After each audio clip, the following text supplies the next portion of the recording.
don't wanna be a ranger. I wanna fire lasers in a megazord. Reach for the power sword and save the day, of course. Me, I wanna be a ranger. Me, I wanna be a ranger. Me, I wanna be a ranger. Like Angel Grove's my second home. Back when conversations wasn't staring at a phone. Days would start with martial arts, create a spark.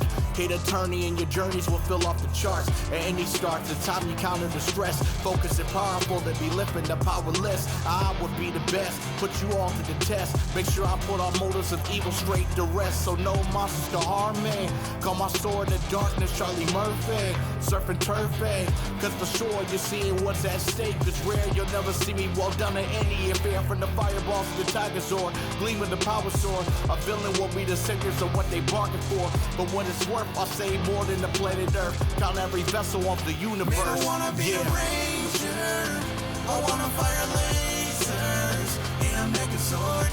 Reach for the power sword and save the day, of course. Man, I wanna be a ranger. Man, I wanna be a ranger. Man, I wanna be a ranger. Hear me out, being a hero is second nature. Besides amorphous power coins, communicators, nothing major. Zord, I need a favor to take out the evildoers and all of the major players. In a blink, I'm taking the Sphinx out with the power sword, with the other weapons of link. So who's willing to think, ready to take a dive? How about you take a seat, and I will show you the starting five. First, no enemy really wanted with Kimberly. Shoot the power bolt, get my point across eventually. Fade to black, take a couple blows to the back, tailor to Zach. I come equipped with the battle axe. You don't stand a chance with Billy in the power lance. Saluted the nerds, you won't get a second glance. You'll walk staggered after the strikes of the power dagger. Slash with the leader, and then the group poses coming after. I wanna after. be a ranger. I wanna fire lasers in a megazord. Reach for the power sword and save the day, of course. Man, I wanna be a ranger. Man, I wanna be a ranger. Man, I wanna be a ranger. I wanna fire lasers in a megazord. Reach for the power sword and save the day, of course. Man, I wanna be a ranger. Come on, come on. Man, I wanna be a ranger. Come on, come on, come on, come on. Man, I wanna be a ranger. A ranger. Oh, come on, come on. Man, I wanna be a ranger. Come on, come on, come on, come on. Man, I wanna be a ranger. A ranger. Oh.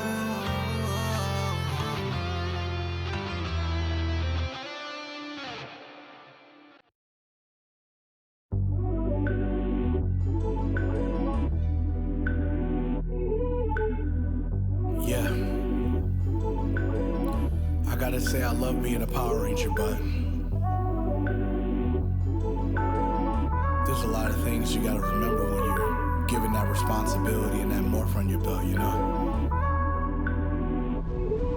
I wake up early in the morning, get dressed and go to school. My parents raising a scholar, so I'm playing by the rules. Just a teenager with a special set of tools that give me incredible powers. And a Zord that's pretty cool, but it comes with 3 rules. No personal gain, keep identity secret, never fight against the grain. I'm feeling a sudden change, my mind's being rearranged from did I do the dishes or the putties on the brain.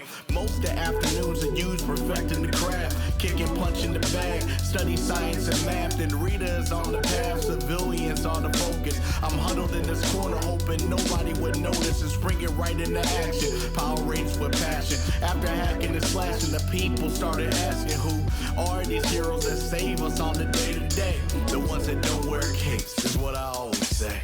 Responsibilities I'm having to keep. I got exams and projects to complete. I'm so exhausted, even don't go to sleep. I'm risking lives like every day of the week. So leave a message right after the beep from the communicator. See, I've been waiting to have up this conversation, debating why we the heroes in the making. Never knocking the blessing that doesn't leave out the question why we was chosen as rangers in these current situations. I get it. What destiny calls for good, evil will fall, danger persists. Save the people involved, I know it all, but where does it stop? I wasn't born under a rock, but I can see through all the windows and the pillars at the top. There will always be rinse, repeat, no matter amount we defeat. Mark up the tally so the mission's complete. I feel the pressure's cutting deep underneath, affecting me major. Been irking all my neighbors, always hear communicators in class. It's tough enough, passing the law. Chances monsters could be approaching my home. Fears come from the dome. It's like it never ends every day in the morphin' grid. Our heroes don't wear capes, but I'm just a kid. Responsibilities I'm having to keep. I got exams and projects to complete. I'm so exhausted, evil don't go to sleep.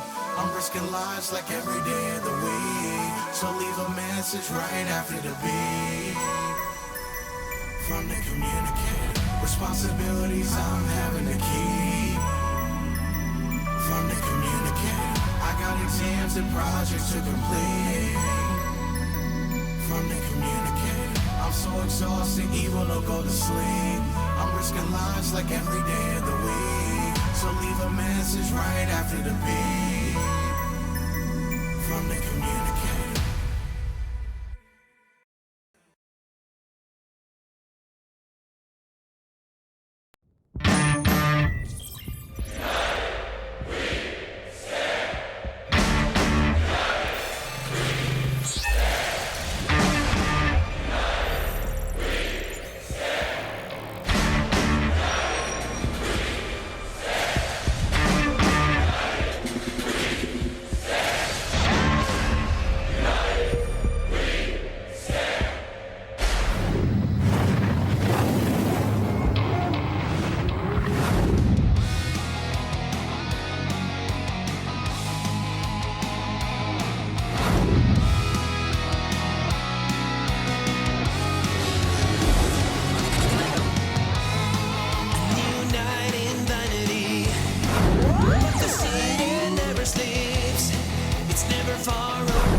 To shut up about the rest of the cyberpunk future. Okay, just give me the free mantis blades and let me go off.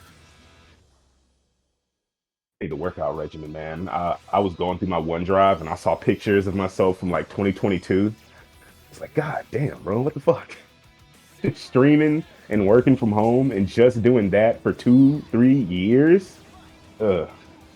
I should have been eating like I should have been eating a head of celery and nothing else every day. Well, welcome back to Power and Omniverse, guys. I hope you guys are having an amazing day so far as we begin episode 35, level 2.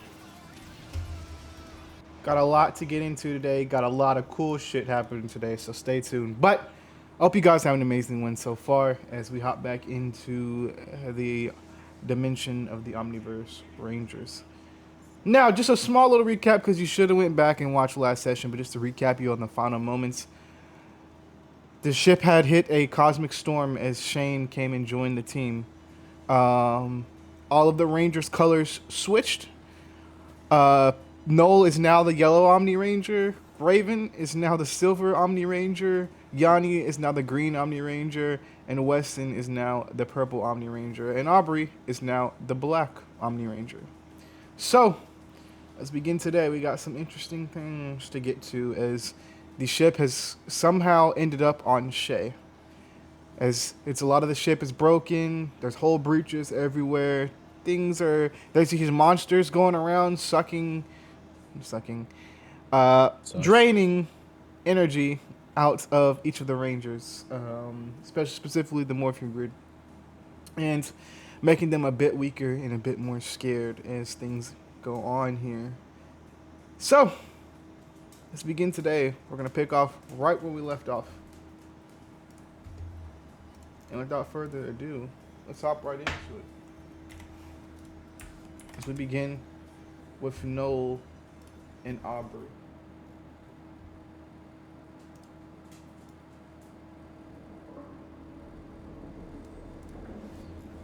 Again, no, you have just found Aubrey as the Black Omni Ranger in engineering. As you both looked out onto this desolate planet in the side chat, as you can see kind of lava everywhere, cracked earth, what looks to be some sort of volcano in the distance. As you can see smoke just fuming out of it as it like kind of mixes in also with the atmosphere. And a little bit past that volcano, you would see, oops, not that. A little bit past that volcano, you would see Shay. As you remember the temple where you guys got your powers, where you passed out and you each saw statues of your Zords lining the halls. But as you look upon it now, you can see it's destroyed, crumbled. Something must have happened to it. But as we begin today, Aubrey looks towards you. He says, as you guys are kind of standing in the ship, as you're looking through a breach in the hull, you're seeing some of the outside through a crack in the ship. As Aubrey looks at you, he says, I don't know how I'm gonna repair all this. No. We might have made a mistake coming here. Well, that's the thing is we weren't even coming here when that cosmic storm hit us. We were all the way across the galaxy. We were on the way to Centura 1. We shouldn't be here. Or it shouldn't be possible for us to be here. Oh. You remember, Noah, as well, that you remember Weston said there was tachyon particles in that storm. The very same thing that your engines used, or had the very same particles that are infused with you guys as like interstellar travel engines on aboard the Omni Mega ship. That would explain how we got here. How we get back, another matter entirely. I talked to Titan, which is strange. You talked he to Titan? popped up in my meditation space. Yeah, I talked to Titan. I was trying to get in contact with Tiberius, maybe even Nyx, but Titan appeared in that space, and I couldn't hear Tiberius's voice. Anyway, Titan said we have to switch back in the same place. Huh. We switched places in the beginning, so I was like, we might need to go back into that storm. Yeah. Yeah, when we try radioing the others, and you can see Aubrey kind of tags his helmet, is I'm assuming you do as well. All you hear is static going through the comms. As Aubrey says, I'm not getting anything. Noah kind of like just taps it a few times. That is so on brand. I mean, I would try to maybe scout the ship, run ahead, but I'm not gonna lie, with these new powers and the ship being halfway destroyed with with debris in every hallway and crumbled down ceilings and pushed in walls, I don't know how well I'll be able to navigate that. mean, we could try making our way up to the bridge. Yeah, maybe we'll run into some of the others. Maybe I And could it, try and just as you using my say strength to that, clear some of the rubble away. you would see at the entrance to the engineering room, the door kind of being pushed open, as you see the uniform of Shane, the Crimson Thunder Ranger, and behind him you would see the purple Omni Ranger, the green Omni Ranger, and the silver Omni Ranger, all behind Shane. As you can see, he kind of like just forces the door open. Well, I guess we'll have to do much looking. It's easy. Uh, Anything you guys noticed on the way down here?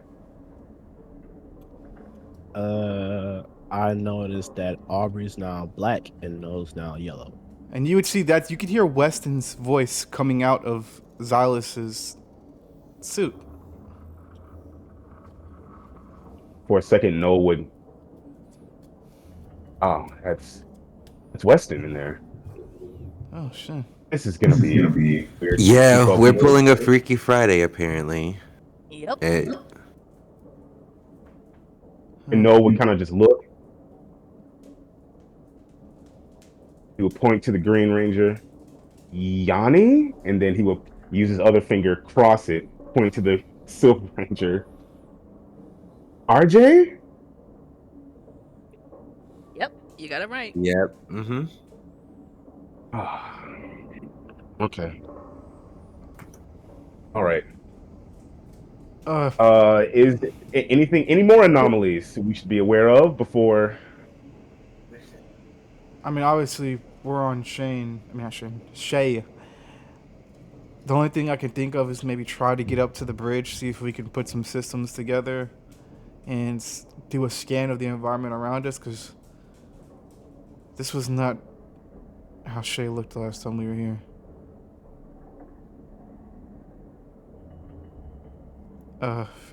Shane, do you have any contact with the Archimedes at all? Shane, of course, we'll check. And as you check, static. As you can tell, but the thing is, it's not like static as in like your system is messed up. It's more so of like they're out of range, like, and you would know you're able to talk. You're able to talk across to the Archimedes wherever you are, at least 2 solar systems away, which means you guys are probably, like you said, halfway across the galaxy from the Archimedes at this point. Got you. And Shane will relay that.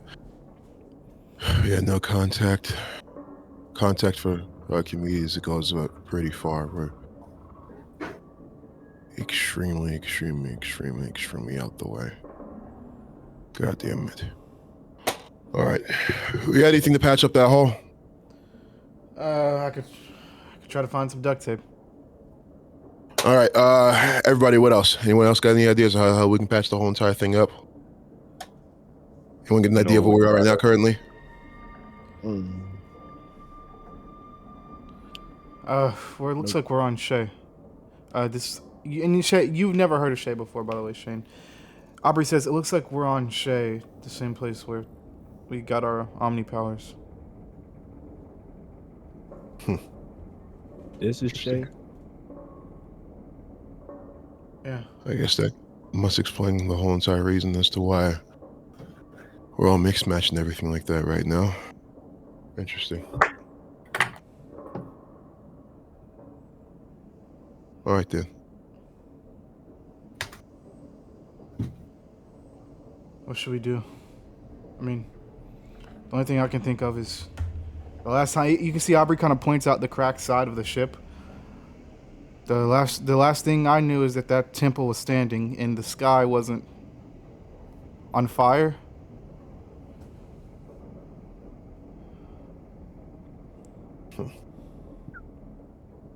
All right. Seems like I have to go down there, check it out, see exactly what the hell is going on, everything like that. How do you guys feel so far? Like shit. Like I'm fast. Like really fast. Do you ever feel like that? Do you feel like this all the time? No. You'll get used to it. Okay. What do you guys think? What do you guys want to do? Can I assess everyone's like basically assess everyone's damage, see how they're doing? Oh, of course. You're gonna Oh, why? roll Thank you. me. You're gonna roll me a d20 plus 5. Oh, thank you kindly, sir. I'll go ahead and do that. All right. You got it, man. Um, loading. You said +5. Yeah. Okay, that's a 19. All right. Who would you go and check out first? She's always going to check Aubrey first, and Okay. then because she's already checked herself, pretty much. For sure. And I'd see as you were kind of, you're also like, as you do this, you're, of course, with your medical knowledge, you are kind of assessing, just doing some minor tests and things like that. But also you're tapping into the suit's information as well, and the body scans and the bioscans that the suit is giving off to you. And you're checking that up against the actual injuries you're looking at. So Aubrey, you can see, probably has a mild concussion as he smacked his head beforehand and knocked himself out. So you can see he probably has a minor concussion, maybe a cracked rib, but you're not 100% sure on that, and looks like a sprained leg and maybe a separated shoulder. Well, Aubrey's pretty banged up. Concussed, definitely. Broken bones, for sure. I'm not sure. I mean, if we get into a fight, I don't think we're gonna be. I'll be good. Are you sure? I'm fine. Like, seriously, you're not. Listen, you're not. It's not gonna be just. Yanni, I'm good. I've dealt with worse. Like, as you can see, he kind of like pats his leg. I've dealt with worse. As he kind of pats his robotic leg. Yeah, I'm worried about that. I don't want to be dating Cyborg. But yeah. Real quick, Noah would see Aubrey pat his leg, and he would instinctively pat his leg too. And in that moment, he would, at least the one thing that would be out of his mind is, we're not in different bodies. Interesting. Interesting thought. Who's the next person, Yanni? I would say no, because Noel's right there. Okay. Noel. You can see Noel has probably some minor lacerations to the face, some cuts and bruises on the face. You can see he probably also has some broken fingers. Still getting used to that super strength powers. Some broken fingers, minor lacerations to the face. Probably, I want to say a bum ankle, maybe like a little bit of a sprain, but not anything crazy. Still able to walk on, of course. It's gonna hurt a little bit when you walk on it, but still able to walk on it a bit. So I'd say he's not too banged up, not too bad, but of course it's gonna need some work after all this is done. Yeah, no. How do you feel? I mean, it's a lot. Hit my face in a few places. That doesn't bother me as much as this ankle, though. I don't think I'll be able to do too much sprinting on this. Definitely gonna slow me down. Aubrey says, "Leave the sprinting to me." He gives you a link. Oh my god, this is romance right now. Where are you going to next? To Raven. Okay. You can see Raven. You can see one thing about Raven is you can see her heart rate is irregularly high. You can see her blood pressure readings are reading pretty high as well. You can also see stress level is going through the roof. Almost you can see definitely, like I said, her heart rate's going up and her blood pressure is going up as well. As far as physical injuries, you can see probably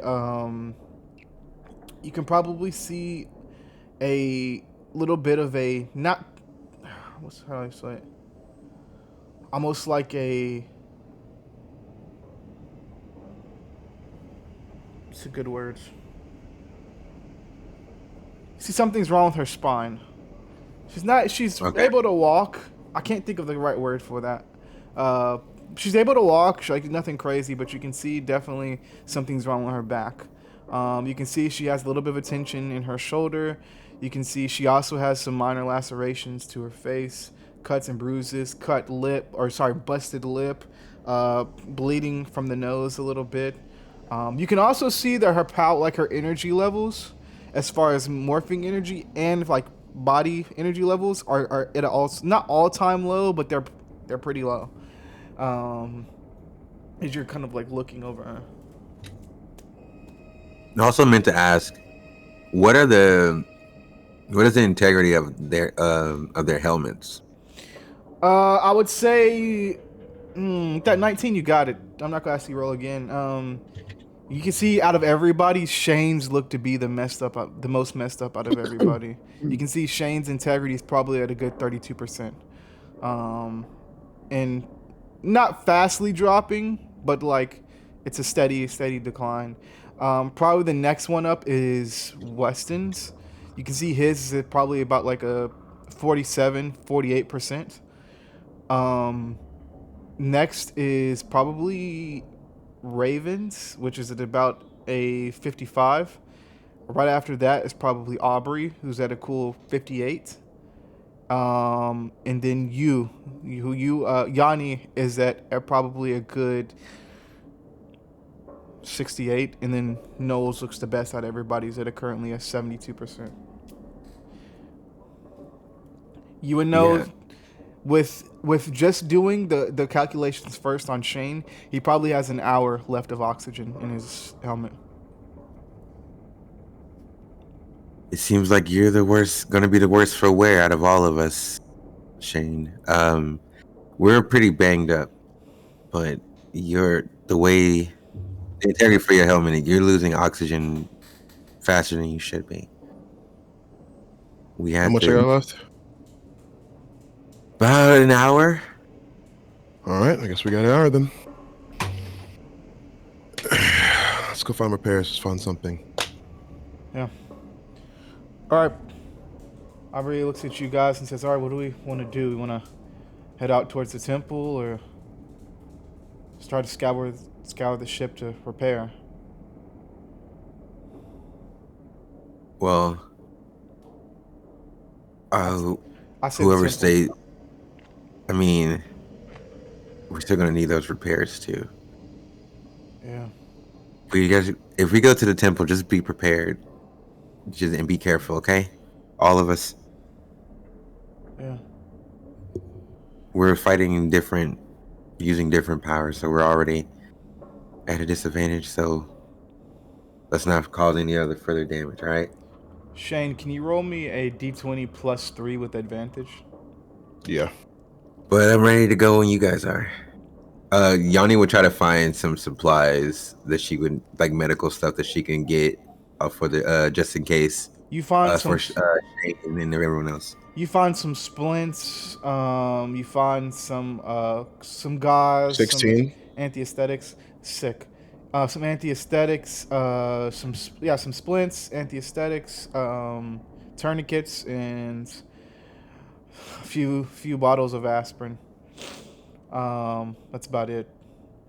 With that 16, Shane, you've been flying on spaceships for as long as you can remember. A lot longer than these guys who've only been on a spaceship for maybe the past 8 months. You know there's nothing on this ship. If somebody were to stay behind, they'd be staying behind for no reason. As an expert at space travel, this is something that you know, is that there's nothing on this ship right now that could even repair it in the slightest. Whatever hope that you have is probably in that temple. Staying on the ship is a complete waste of time. Trust me, I've been in ships and everything like this damn near my whole entire life. There's nothing on this ship that we could use to repair.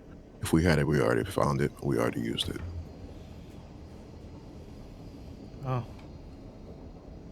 So, what are we supposed to do? What do you think we're supposed to do? The only other option, right? Temple it is. Temple it is.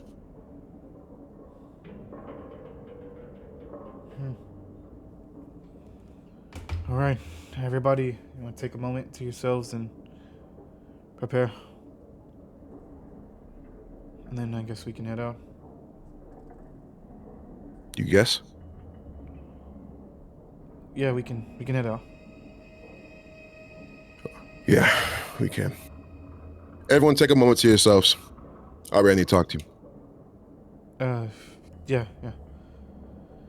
Uh, what does Yanni do to take this moment to prepare? Well, I assume that she would be making sure she gathered the rest of the medical supplies that she could get, and then she would just kind of be giving everyone else kind of something that can help them for the moment right now before they start walking and everything, helping them make sure they're capable of making the journey to the temple. What's going through Yanni's mind at this moment? What's she thinking about? Everything. She's like, I'm stranded in space. She's like trying to keep her, because like she's so used to like trying to keep her cool. You know what I mean? So she, in her mind, she's still doing this, like her same thing. She's like, but internally, she's like, we're stuck on this random fucking planet. I don't even know if I'm gonna be able to get home. We could possibly die out here. She's like, everyone's fucking hurt. Like, this is probably the worst she's seen everybody, like, as far as like hurt. So, in the most impossible situation to be hurt in, you know what I mean? And not only that, like, all of us are learning, like, in different, have different abilities now. Like, so she's like, I just started to really learn, like, what works for her. And like trying to she just kind of got an idea of everybody else's, but so now it's like, I don't know what the fuck happened. Like, how does this even happen? Like, everything I thought I knew now is like, now it's weirder. Like, now I know nothing else again. All this work for what? Like, so she's trying to keep her mind focused on like what she can do right now, is that's like help everybody like get in the best position possible for this journey. All She right. just kind of like, man, she's worried about Aubrey, and she's like, man, he's freaking like, why he's gonna get himself killed at this point. Hmm. Yeah. What about Weston? What's Weston doing? Uh, we're in the area with the hole in the ship, right? Yes. Weston's just waiting on the edge, waiting for it. Okay. What's going through Weston's mind? Blank, Oh, what? blank. Blank. Oh, he's not thinking about anything for sure. Mm-mm. What about Raven? What's Raven doing? Um, I feel like Raven would have just kind of walked away from everybody for a minute, but definitely, well, probably not as fast as she usually would being injured, but Mm-hmm. definitely really, like, definitely overwhelmed, and especially with, like, being back on Saber in this condition, and definitely realizing that everybody's in the worst, like what Yanni was saying, in the worst shape that anybody has been in a long time. Mm-hmm. And with these new powers, um, definitely not like in being at a disadvantage, but also being a little bit afraid to use them, especially like Mm. even on the ship, like realizing like how it affected people, and probably definitely feeling colder due to the ice powers, which definitely not used to. Right. Yeah. What about No? What's No doing? Um,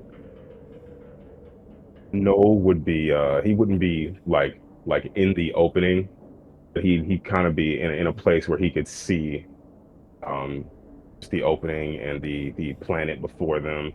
He would kind of be like warming up and like hopping left and right, trying to get a feel for how everything feels. Mm-hmm. There was a certain way he would kind of move his muscles, tense up parts of his body that got him, acclimated to using electricity. So he's trying to think of tensing up his muscles as a similar way of managing his strength. And he's also looking out at the planet, even though it looks desolate and overwhelming. It's a new sight, and with that new sight, he's thinking about the new opportunity he's been given. He didn't think he deserved a second chance, and here he is being given a third chance. Um, so yeah, Noel is feeling very ambitious, very ready to get to the mission, very ready to serve and protect. Real deal. As Aubrey kind of walks over to Shane, he he says, "Hey, what's going on?" And I feel like what Shane would do, whatever they are, if there's a place to sit, um, Yeah, just to make there's a sure that's less smash tense. there's a smash control board that's full of wires that you guys sit on. Yeah, and he'd be like, all right, come on, sit down, sit. All right.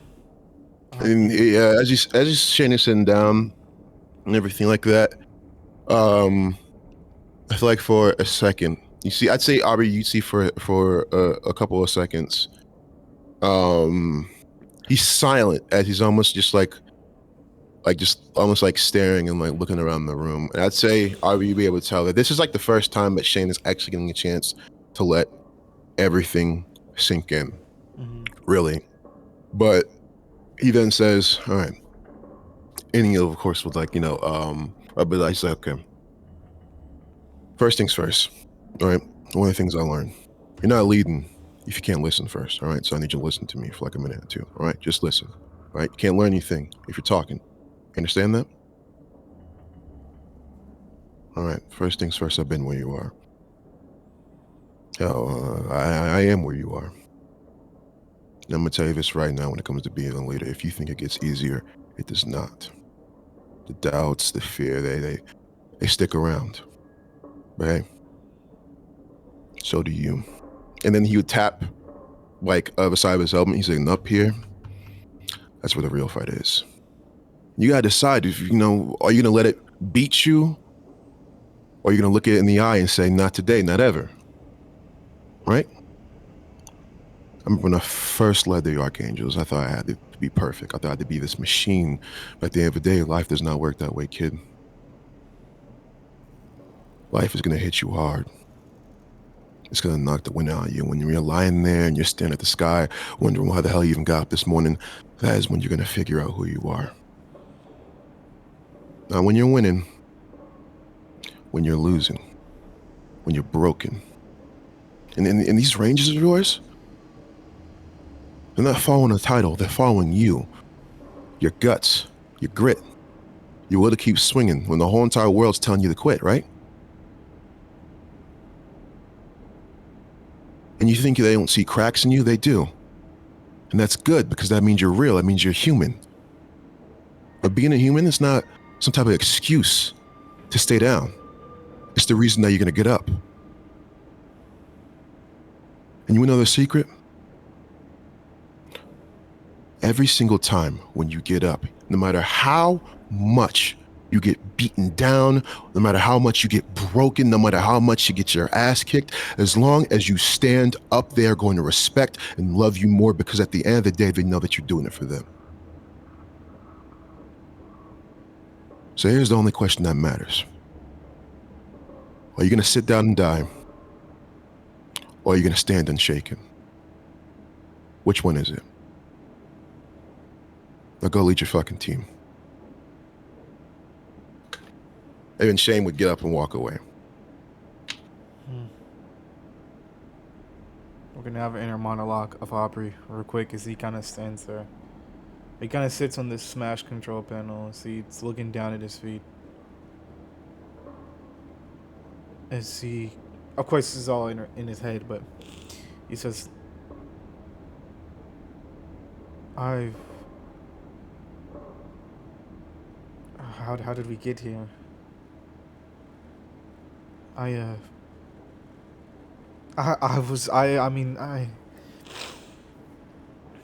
still live with the thoughts and the screams of the people in London that I helped kill.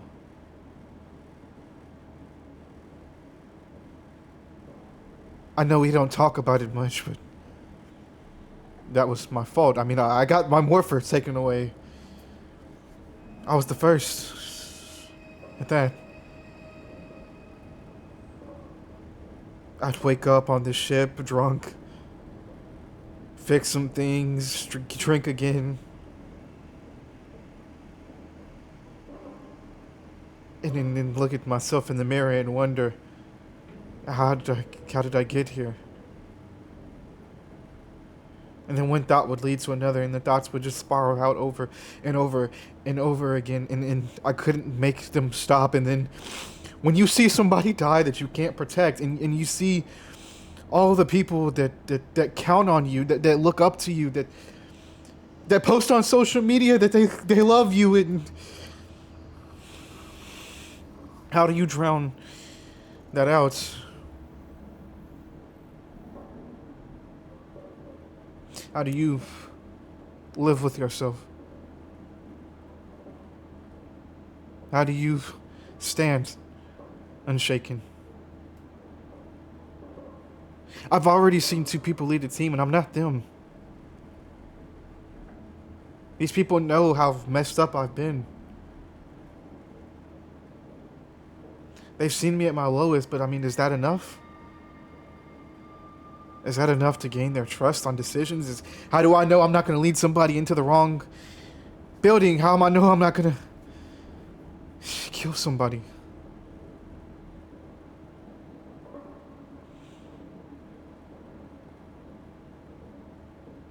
But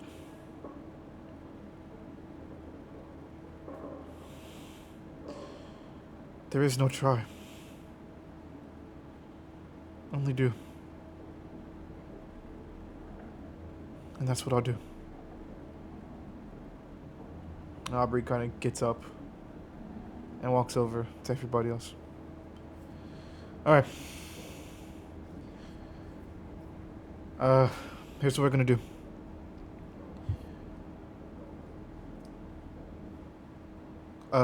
Yanni, I know you're still getting used to the wind powers, but when we exit this ship, you think you can fly up and get a good lay of the land? Yeah, I can give it a try. Okay. No. Those earth powers, it's gonna help you out. When we get out the side of the ship, connect yourself to it. It will tell you everything you need to know.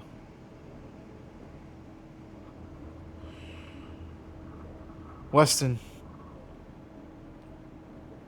you're gonna lead us, alright? Lead the charge. Shane, you think you could watch our 6? Mm-hmm. And then Raven, freeze some people, okay? Okay. I'm not gonna lie to you all. I don't know how to do this. But I thank you for your belief and trust in me. Now, let's try to fix this fucking ship. And Aubrey would walk out. You heard the man. Let's get a move on. And Shane would fall right by him. As you all step out, no, Yanni, you guys are gonna roll me a d20 plus 3. Weston and Raven, you guys are gonna roll me a d20 plus 4. Cool. Shane? Wait. Where's my dice? Shane, you're gonna roll me a d20 plus 5 as you're watching the rear. Plus 3? Plus 3. 18. Can you put in the Say chat? plus 4. Oh, yes. Yes, plus 4.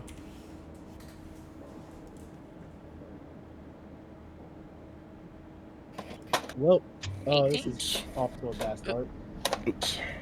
11. I think my cat took the dice.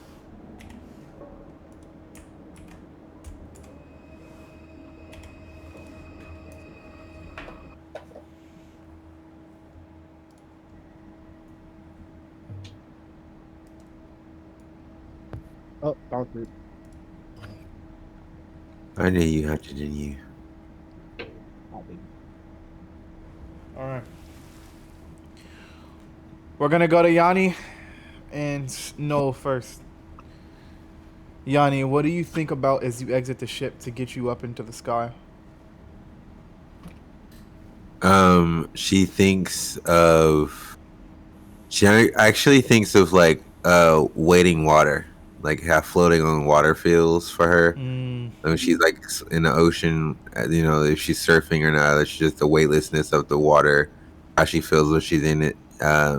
And she uses that, like that's how she feels. That's how she picks up on the wind, as if she's. So she kind of just rises in the air.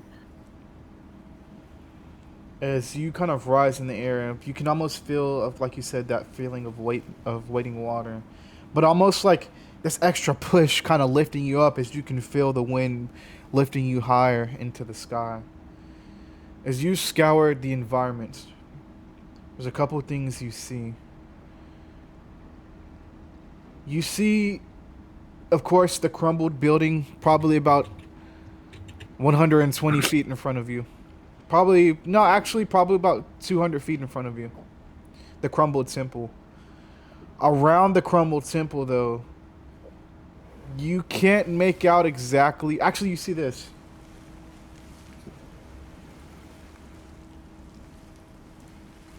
If I can find it.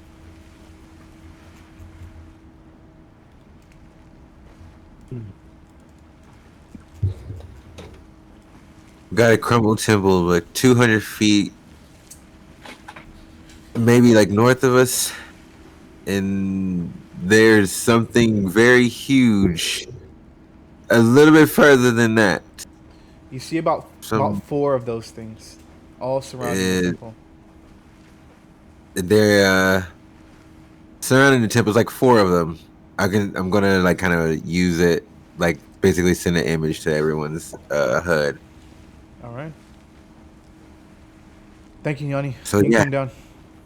Make sure to not get hit by those things either. I got hit by one of them and drained your whole entire morphine grid thing a little bit too. So make sure to not do that. Oh, that's fun. Super fun. It is indeed. Stay No. safe. As you touch hands with the earth, what is Noah thinking about as he tries to scan the area around them? It's actually pretty ironic that you said touch hands, um, because when Noel touches the ground, um, he thinks of the world around him as a living, breathing thing, and instead of thinking of himself as touching the ground, feeling the trembles, the beats of you guys stepping, the howl of whatever moving mountains in the background, the roar of moving lava from very deep in the earth, he imagines that he is just holding the hands of a breathing, heart beating human, and thinking of the pulse he can feel, the heartbeats he can feel, the contractions and extractions of breath that they take. Um, yeah. Amazing. And I'd also say, like, you can almost feel down deep into the core of this world. Almost like you're connected to it in a weird way. It's like, it almost feels like like we said, touching hands with somebody else and kind of feeling everything moving on this world. And you almost feel your feet touch the ground as well as you're grounded in this earth. As you feel more strong with it. But with that 11, you sense a massive energy reading. Like I said, the temple was 200 feet away, straight in front of you. You can sense something to the left of you, trembling the earth, almost like almost you can hear almost footsteps, as you can hear this kind of big banging footsteps coming from 200 feet away, but to the left of you guys instead of straight forward. And you could feel this thing has to be at least gigantic size. Noel Skyscraper would big. like Noel would like open his eyes and just shoot his eyes to the left. Would he be able to see anything? As you, I'd say no. With the nature of this planet and Okay. how much the smoke is in the sky right now, I'd say it's harder to see off towards that side. But you can definitely Okay. tell If he there's can't, something big over yeah, there. if he can't see, if he can't see, like his initial reaction would be, Yanni, 200 meters to the left. Do you see anything? Go ahead and roll me a d20 plus 3, honey. Rolling 21. Amazing. Oh wait, sorry. All right, let me Proof. grab that for you.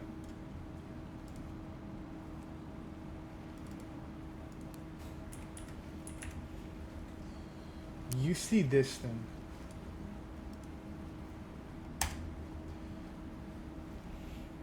What the fuck? It's funny, that's from a high point. That perfect. Look. Yeah. She's gonna send a picture of that. I don't know what this is, but it doesn't look like it's on our side. And you can see the thing. It's very Silent Hillish. There's a rainbow trail glimmering behind it. Yeah. It's.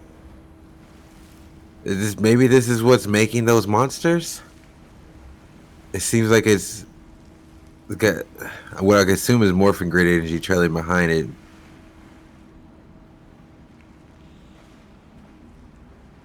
But whatever it is, it's big and it's ugly. All right. Yeah, whatever it is, we're gonna kill it. Be careful, like I said. Seems like the thing feeds off of it. Come on down, Yanni. Let's regroup.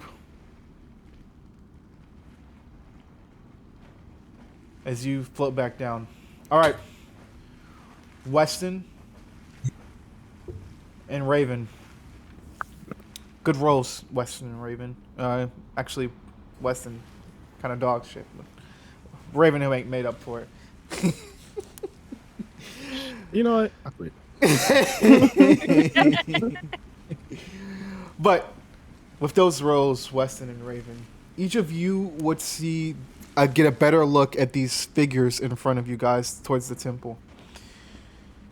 You would see mixed in with these 4 monsters, you would see this thing here, or these things here.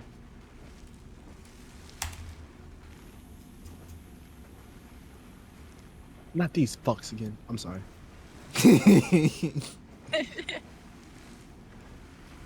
As you would see a couple of them mixed in as well. Now, you would see they're almost moving. Raven and Weston, you guys would both kind of like make out that there looks like they're moving in a pattern of like an intergalactic search party. As it looks like they're like almost like staring at the ground as they're kind of moving in a certain pattern that resembles that of a search party. Almost like they're searching, of course, for something. And you see as well as you can see almost like the eyes of the monsters, not necessarily the glass things I posted just a bit ago, but the monsters, you can see their eyes glowing a rainbow pattern.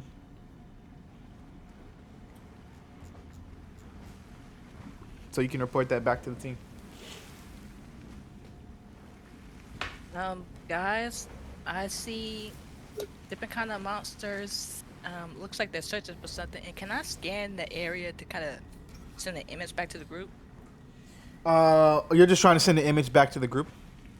Yeah. Yeah, Well, no roll. Yeah, go ahead. No for it. No roll necessary. Aubrey says, they're looking for something. Shay, Or someone. Or someone. Shane, have you ever heard of Shay before? You ever been here? Nope, this is the handshake. Okay. All right. Any more information on that thing? Noel and Yanni, and you guys wouldn't know anymore. It's just Aubrey asking if is there any more information that you guys found. No, nothing else that I didn't show. Didn't feel anything else. All right. Now, Shane, with your roll. What'd you get? 19. Ooh, nice roll. As you are looking at the like, you're watching the back of the party, as you are, with the 6. Do you have your blaster out, kind of like scanning? Yeah. The So I'd say area? Shane. I actually have a gift for this. I'd say Shane is gonna get his blaster and everything like that, and it's actually gonna do what's happening in this GIF. It's actually gonna do exactly what's happening in that GIF right there. Nice. Do Just kind of you just scanning. have an actual blaster on hand? Nah, this is a Nerf gun. Oh, It's a Shane's blaster. even like- It's a blaster. Okay. But it would extend. It would extend into Snap Rough. He's like, okay, let's see what we got here. All right. You can see about probably as you. I'm glad you turned it to a sniper rifle because you need the zoom as you kind of zoom in. You scan the terrain around you. First off, planet's super barren. All you can see is rock for as far as the eye can see. Of course, you can see a volcano off into the distance that where all the smoke is kind of coming out of. As you can see, of course, it's kind of encompassed all of the environment around you guys, making it, of course, harder to see longer distances. But as you are kind of scanning this environment, you would see almost like this. You could see like almost this poison, almost like this, almost this acid about probably 700 feet away. I don't know if that's, we'll say 700. I don't know, but you see it very far away. This poison kind of looks like it's making its way all across the terrain as it looks like it's getting closer. Now, with that, I'd say your first instinct is to do a scan of the core. You do a scan of the core with that 19. No other roll necessary. You can see, as you do, you kind of say like, hey, what's the environment looking like? Like, what's the analysis of the environment and this planet's core? You can see it's deteriorating fast. You can see almost like some sort of, it's being drained of energy. Like, it's like focusing somewhere specific. Like the energy from the planet's core is like shooting up to the environment. It's up to the surface of the world. And I'd say you can track that with your, of course, your visor and your veteran ranger expertise. You can track that the energy is funneling straight up to the temple right in front of you guys. Almost like this core is the only thing that's keeping this temple up currently. So I'd say you can notice that this world and this planet is deteriorating quick. The environment around you is barren, and of course, it's getting hazardous at this point. So, and I'd say even with that 19, you'd know that even like maybe 2 minutes outside of helmet, you all would die. So, of course, watch where you get hit. Then Shane's gonna look at how much time he has left on his helmet, on his air supply too. You've only lost maybe what, like, you still have about 15 minutes. And Shane look at it like, fuck. All right. Y'all want the good news or the bad news first? Bad news. Bad news. Bad news. All right. Bad news is, first things first, this planet is completely barren, absolutely fucking nothing. The other thing is, if we spend at least 2 minutes outside of our helmets, we're dead. There's some type of poison or something around this whole entire area. And here's another bad news. This planet's dying. Fast. We gotta do something about it. Like Shay's dying? That's what I just said. Huh. Sorry, I mean, What's that mean if it dies? well, this is the place where we got our powers. I mean, the crystals that gave us our powers are in that temple right there. So I don't know what happens if this planet dies. Well, let's fix it and make sure we don't find out. Yeah. All right. We're gonna have to split up for this. We're gonna need a team to go and. All right, this is what I've surmised so far. We're gonna need to protect this world as a whole. I think actually Aubrey actually says that. Sorry. I'll hold the world out. And I'd say all of you could tell Aubrey's nervous at this point. He's like trying to figure everything out, but also lead at the same time. Okay. Yeah. All right. So we're gonna have to split up. This planet, we need to protect this planet as a whole.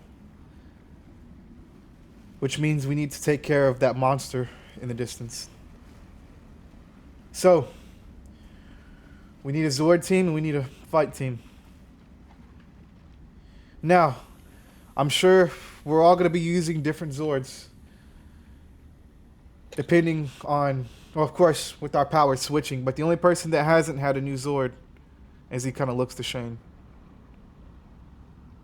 I'm going to need your Zord in this one, Shane. You're the only one that at least has been in this, can still call his own Zord. Whoever joins you is going to be inexperienced in whatever Zord they choose to pilot as. I don't know if you all been able to tell, but everybody that had a land Zord before has now switched to an air Zord. And everybody that had an air Zord now has switched to a land Zord. All right. How many of us are there, Christian? There's 6 of us, right? Mm-hmm. All right. Then Shane's gonna be like, what Shane's gonna do? He's gonna point at. First, he's gonna point at Ray. If he's gonna say, you're on Zord team.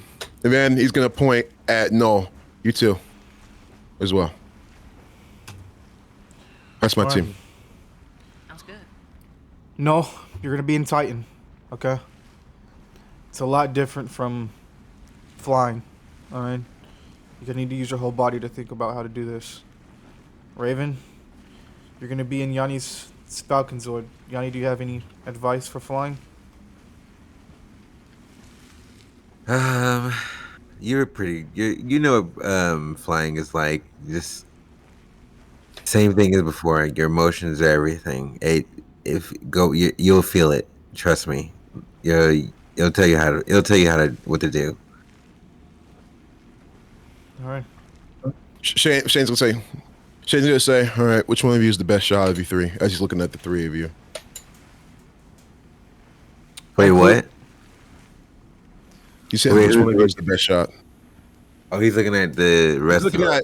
He's looking at Weston, Yanni, and Abi. Which one of you is the best shot?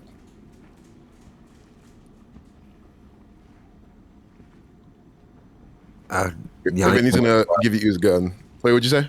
I was like, I don't know who said yes, but I was like, Yanni's never even used the blaster. Aubrey had when he was a Space Ranger, Aubrey had the Star Slinger, so. Then he's gonna give him this. He's gonna hand him his gun. Then you take this.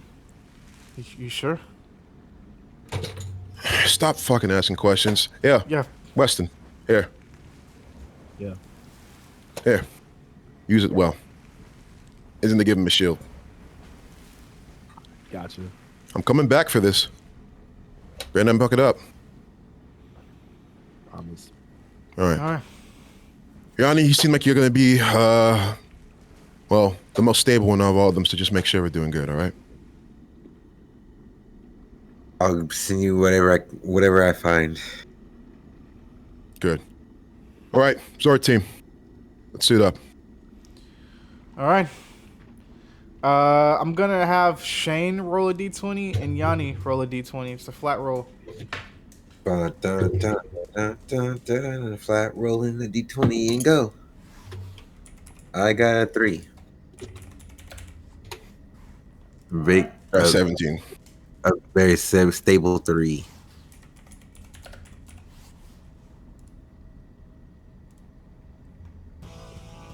As in Trace Slay Cheesecake. 1 second.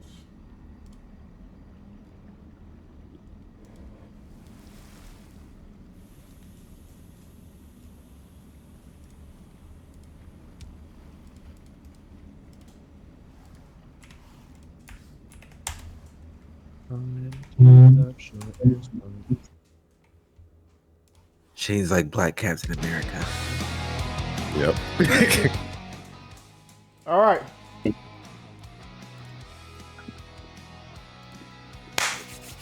Noel, please pull up the yellow Golem Zord dock. Raven, please pull up the silver Falcon Zord dock. And then Shane, you can pull up your Crimson Already got Zord mine. dock. I don't see the Falcon one in Discord. You don't? Let me send it to you. 1 second. It should be there.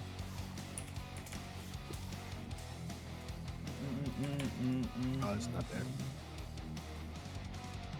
I'll send it to you. Okay, thank you.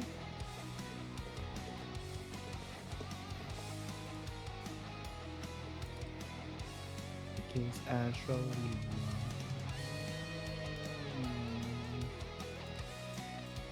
My man's really said Astro.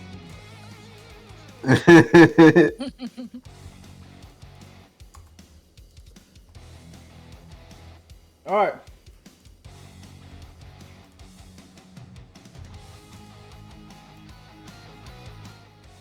You got it, Didi? Yep. All right. No. Please go ahead and summon Titan.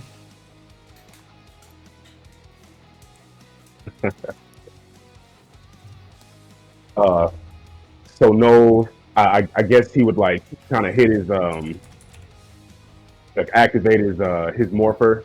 Mm-hmm. Be like, I need yellow omni power, Titan, and then he would hit this pose. Nice, hell yeah. As you That's can see, fire. you're rised up into the air. Not soaring, but you can see the rock around you is starting to grow bigger as you stand on the shoulder of the yellow Omni Golem Zord, known as Titan. As you... Yanni hasn't figured out what her Zord name is yet. Has she? No, I don't think so. Yeah, I had it. Have a name. I don't think so. No, she hasn't figured out what it is. No, yet. I never had one. Yeah. We haven't figured That out what long? it is yet. Oh, damn. Okay. We've only really used the Zords like 2 times since Tokyo's joined, so Oh, true. you know. But as you rise to the air, you hop in the yellow cockpit. As you can hear Titan say, "Oh shit, what's up, Noel? You ready to do this, man?" Keep moving forward, Titan. Keep moving forward. He says, "Welcome to the bright side, gang." As you can see, you can see Yanni, Raven. As you stand there, how do you summon Yanni's Falcon Zord? I looked at Yanni like, what's his name? Yanni's like, I don't know. I just usually say I need Falcon Sword power. Okay, thanks. I need Falcon Zord power now. Amazing. As you can see, the Falcon Zord kind of swoop down and grab you up as you are now soaring into the sky. A little bit different than, using Sora and only being a land Zord. You're now flying hundreds of feet above the ground. What's going through Raven's mind as she's high up into the sky? Definitely like, don't look down. Real. All right. How do you summon your Zord, Shane? Shane would summon his Zord and you'd see thunder and electricity kind of build up around him. As he would say, give me a second. He would say, Hera! And you'd Nice. see this, of course, be summoned right there. Hell yeah. Amazing. All Oh, right. it's always good to see my baby. He says he hops it. All right. Each of you guys go to roll me a flat D20.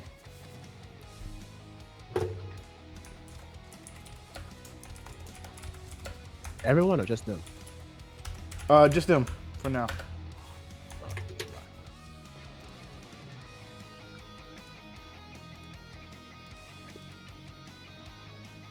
All right.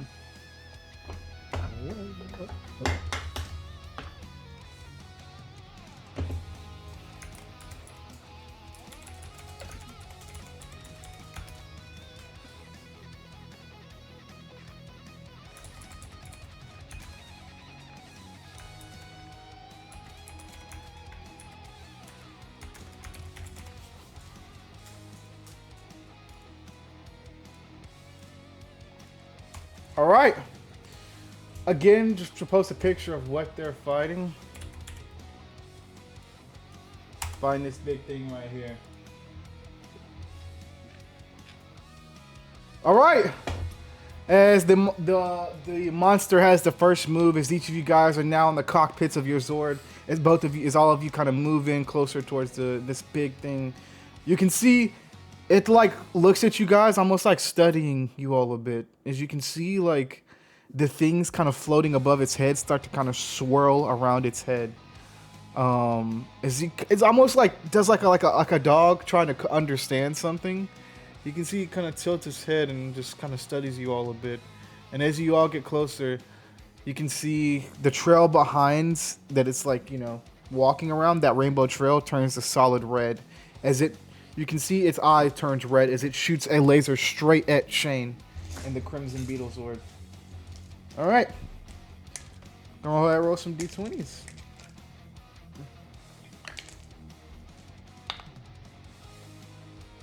That's only an 11 to hit, Shane. Not Is that 20. 20? Okay, nice. Yeah. Hell yeah. You can counter with that. What do you want to do?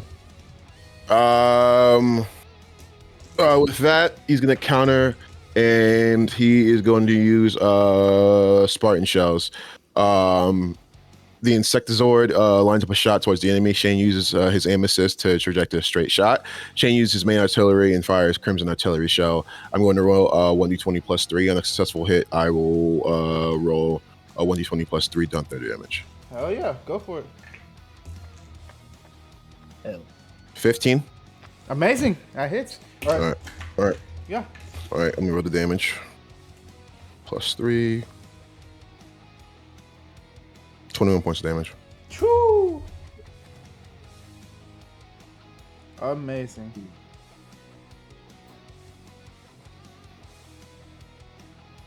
All right. As you let off, as you can see like the Insectizord, like the HUD on your cockpit. You can see like these like AI like not curvatures, but like basically almost like the aim assist kind of locks on. As you can see reticles pop up on your viewing screen. As you can have like these two buttons in front of you that you just hold down. As you can almost let off, it almost looks like a shell, like a huge ass like shell shot. Just as you can feel like the cockpit of your Zord kind of go back a bit. As you can just let off this huge ass incendiary shell towards this thing. As you can see just smoke billow up in front of its face. Yeah, very much like that. As it hits, you can see just smoke. As you can see, this thing doesn't let out a yell or anything, but you can definitely see like a burnt mark on its face. Amazing job. And we're gonna go to you next. What do you want to do again, Shane? I forgot.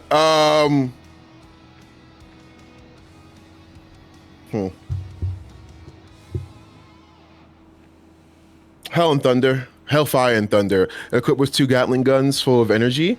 Shane, dogs roll in the Insectizord and unleash Hellfire and Thunder on the enemy. I will a 1d20 plus 2 to attack. On that one, it will affect the world in negative ways. On a successful roll, I would roll 2d20 of earth damage. All right.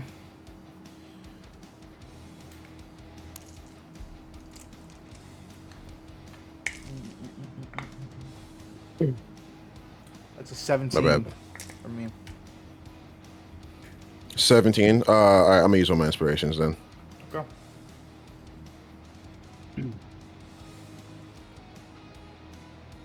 18. Nice. All right. Go ahead and roll me that 18. damage.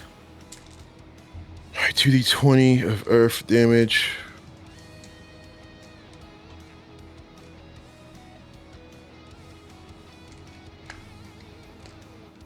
$20 points of damage. 15 and 5. Nice. Hell yeah. Amazing job. All right, we're gonna go over to Raven in the freaking silver Falcon Zord. What would you like to do here, dude? I'll use Falcon Talons, and that's swooping in, dragging the talons across the target. Roll 1d20 plus 2 to hit, and if I do success, roll 1d20 and 17. Amazing. 17. That's only a 3 for me. Go ahead and roll that damage. And it says I can add my ice power to do 2d20 damage. Yeah. So I'll do that. Hey, go for it, man. 19. Hell yeah. Y'all are fucking this thing up. All right. Amazing. Oh yeah. Oh yeah, it says it give a freeze effect for the target for 2 turns. Oh, it does, huh? Well, that sucks. All You right. better let him know. You better let him know those rules. All right. Hell yeah. That's funny. It's like, yo, so you better let them know those rules, because I sure as hell forgot.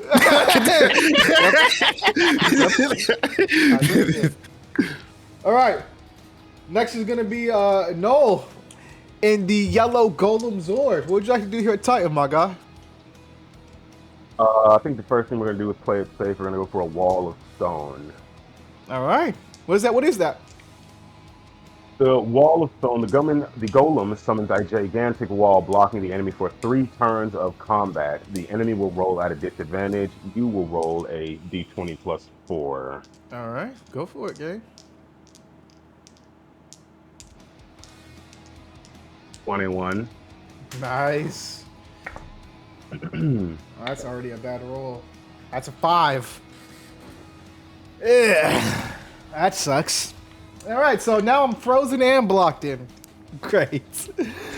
I hate you guys. All right, next is going to be the monster, which I can't do anything because I'm frozen.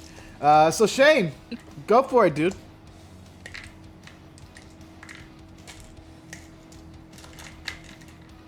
Sako. Brad, go ahead. What are you You're saying? good. It's your turn. Message. Okay, my bad. I was checking my phone. You're good. You're good. All right.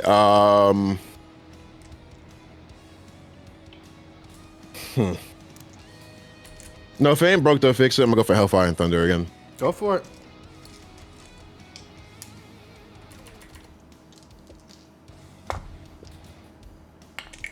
Oh, not a 2d20, you stupid bitch. A 1d20. I got an 11. This kind of sucks. I got being frozen and 17. walled in at the same time, man. A 17. Nice. Hell yeah. Go ahead, roll me damage. You know what's funny? For Noel's, I think it's funny how I was pushing this Nolan Raven romance, but now they both have the powers of the people who are in a relationship, which is Yanni and Aubrey. Earth and Ice. Oh, so I got my That's lucky so number. funny. Chris, I got my lucky number. I got my lucky number, bro, on this one. I got 32. Woo! Nice. Love that. 19 and 13. This thing is looking fucked up. All right. From there, we're going to go over to our ground team. Let's go, ground team! Oh, you didn't want them to keep beating up your monster or what? No. All right, go ahead and roll me. He's like, nah, that's too go ahead and roll me a D20. Weston and Yanni. Just a flat D20? Yep. I got another 3. Nice. All right. Get my other dice.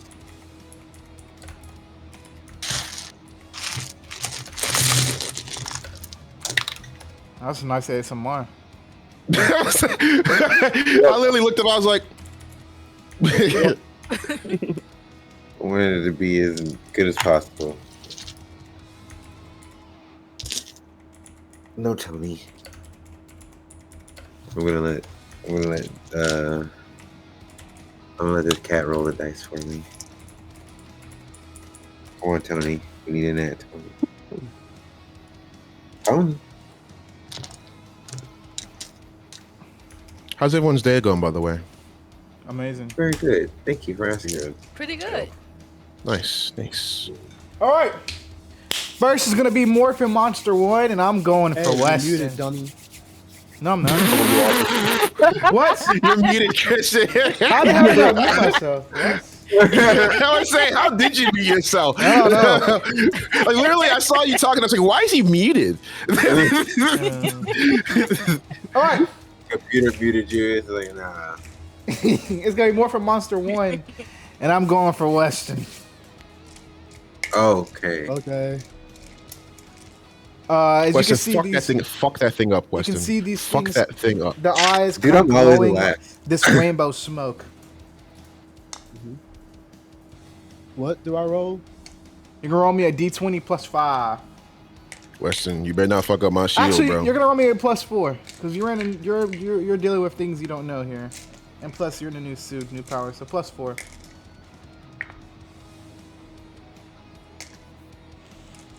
I'm Oh. fucked today. I got an 11. Damn. As you can see, this thing kind of comes in. You can see it lunges straight at you, Weston. As you can see, it takes a slash right down, like almost like a horizontally down your chest. As you can see, some of the purple energy on your suit. As you can see, its eyes kind of glow a bright purple. As it kind of takes space against you, you're gonna take from me 11 points of damage as it slices you down the chest.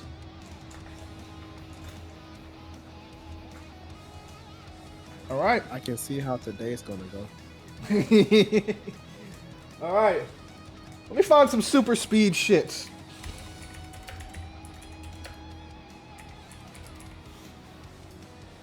Let's see here, man.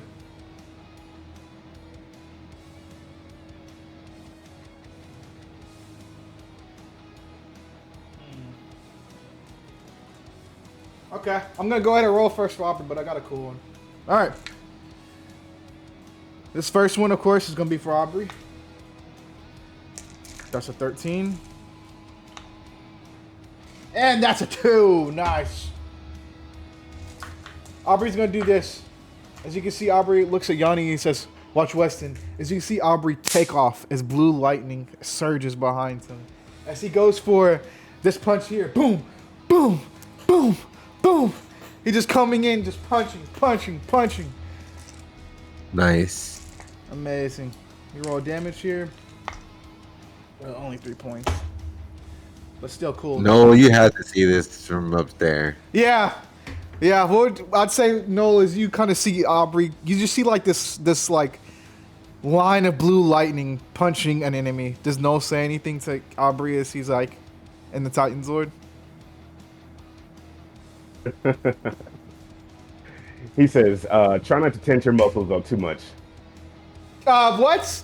Ah, fuck! And you can see Aubrey kind of stop after he punches. Ah, cramp, cramp, cramp. Ah, fuck. Mm-hmm. Yeah, yeah. Ah, shit. Damn it. Calm down, man. You're nervous as hell. You're gonna flash step all over the place. Yeah, sorry. Amazing. Next is gonna be Weston. What y'all do here, Weston? I'm going at Morphin Monster 1. Remember that scene from SpongeBob where Patrick was like fighting himself or beating himself up, then he got tossed in the back and started going back and forth? No. Let me find the gift real quick. You don't? Me either. I feel like I've watched so much SpongeBob, it all just kind of blends together now. I literally have SpongeBob on my projector screen right now on my wall. Nice. I can Let me show visualize this that right here. ass whooping right now. It only shows the first part of it, but the scene start off like that. Oh, gotcha. Amazing. I'm doing that. Wait, no, have mercy! I love that fucking scene. What's the All roll? Fucking D20 plus 5. I got 12. Ooh, nice. Hell yeah. Damn. Go ahead and roll me that D10 damage. Got him out here looking like Robin, thinking Slade was still alive. You know what I saw? Looking ass. You think I did this to myself? Yeah. Nice. got 7 points of Yes. damage. Amazing. Hell yeah. All right. Next is going to be Morphin Master 2 as he goes for an attack on Yanni. I'm Yanni. I got a. Hey. I got 12. Okay, cool. Because I want to send this thing not away from me. You got a 12? Yep. Well, I got a 16. So Whoa! What? I'm gonna need you to step off. All right. How do you dodge out of the way of this? I say she kind of channels into that same feeling of that weightlessness, and kind of as it's coming in, she kind of uses her hands to push herself out of the way, and just like a big gust of wind from under her. Let me see if I can find a gift. Do it, please. Hey, Tony. I can't find one, but I know exactly what you're talking about. Amazing. Next to the Morphin Master 3 as he goes for an attack on Aubrey. First one's going to be for the monster. Second one's going to be for Aubrey. That's a 17 on the monster. That's a 15 on Aubrey. As Aubrey says, he's like looking up at Yanni. Nice! And then doesn't see the monster kind of come from behind him as he slashes Aubrey in the back. Aubrey's going to take for me 11 points of damage. Ugh. That's nasty. We don't like that.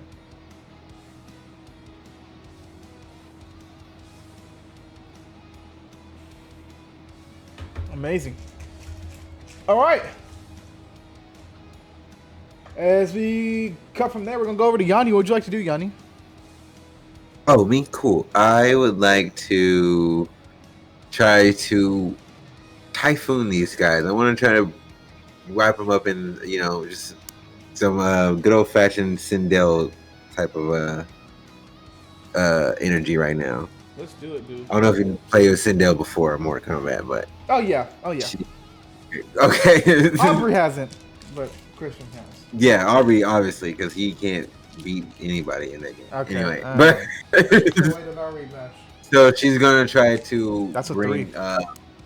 Oh, well, let me go ahead and roll that for you, big dog. That's a 13. Oh. Wait, what I do? Wait, am I rolling these flat or am I rolling them plus 4? So when you're attacking, you're going to be rolling a +5. When you're defending, you're rolling a +4. So I've been rolling them flat both times. I didn't add any pluses to any of the either time. I know. Well, either way, I beat you, so you can suck it up. Anyway. Real. All right. Yeah. Go ahead, roll me D10 damage.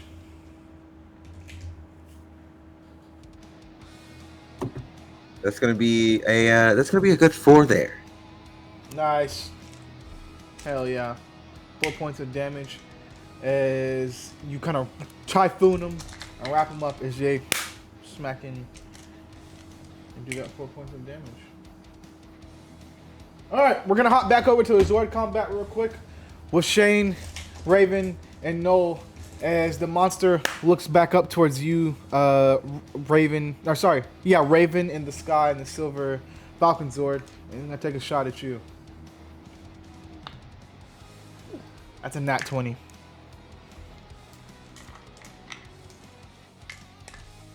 Okay, I got 2, so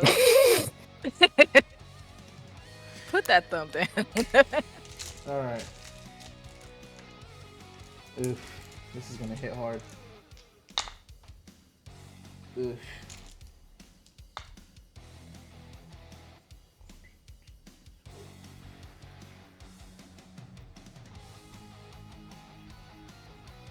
That's 31 points of damage in the Falcon Zord Raven.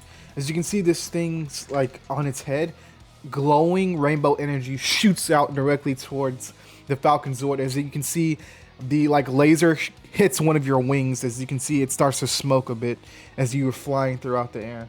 As you're gonna take from me, of course, 31 points of damage. Ugh. All right, what do I do, Shane?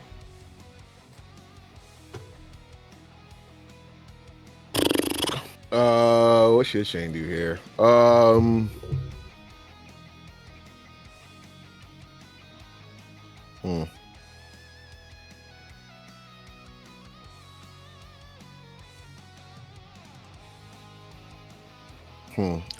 bad. I'm thinking of the other stuff. You're good.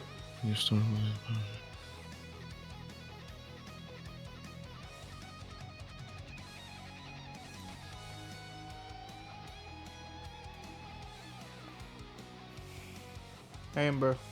He's gonna do Thunder Strike. The Crimson Insectosaur will shoot lightning into the sky, creating storm clouds around the enemy, which strikes the enemy with lightning and thunder. I'm going to roll a 1d20 plus 4 to attack. On the successful roll, I will roll 2d20 lightning damage. Okay. Amazing. Go ahead and roll.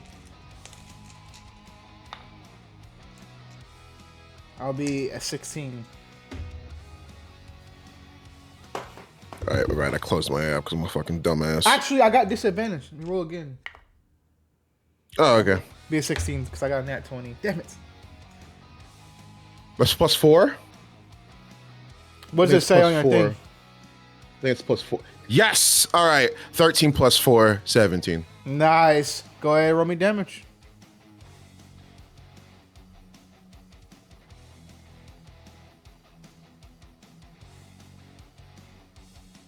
$24 plus damage. All right. This thing isn't looking fucked up a little bit, but not too crazy. All right. Amazing job, Shane. You're up next, Raven, in the Silver Falcon Zord. What would you like to do here, dude? I'll use the Ice Tornado. What's that? As the Falcon Sword soars through the skies and gains speed, it dives down on the enemy and freezes with the wings, so trapping them for 1 round. So 1d20 plus 2. Y'all really like trapping this motherfucker, man. God damn it. I'm not using this dice no more. It's going in my dice tail. I got only 1. Okay, let me roll. I'd say with that 1, you sweep, as you can see some of the ice shards that you try to like form the tornado with go towards Aubrey, Yanni, and Weston down on the ground. Can you guys roll me d10 damage? And I'll roll for Aubrey as well. Wait, who? Me? Oh shit. Weston, Yanni, and Aubrey. Let's see. I'll go next. I'm scared.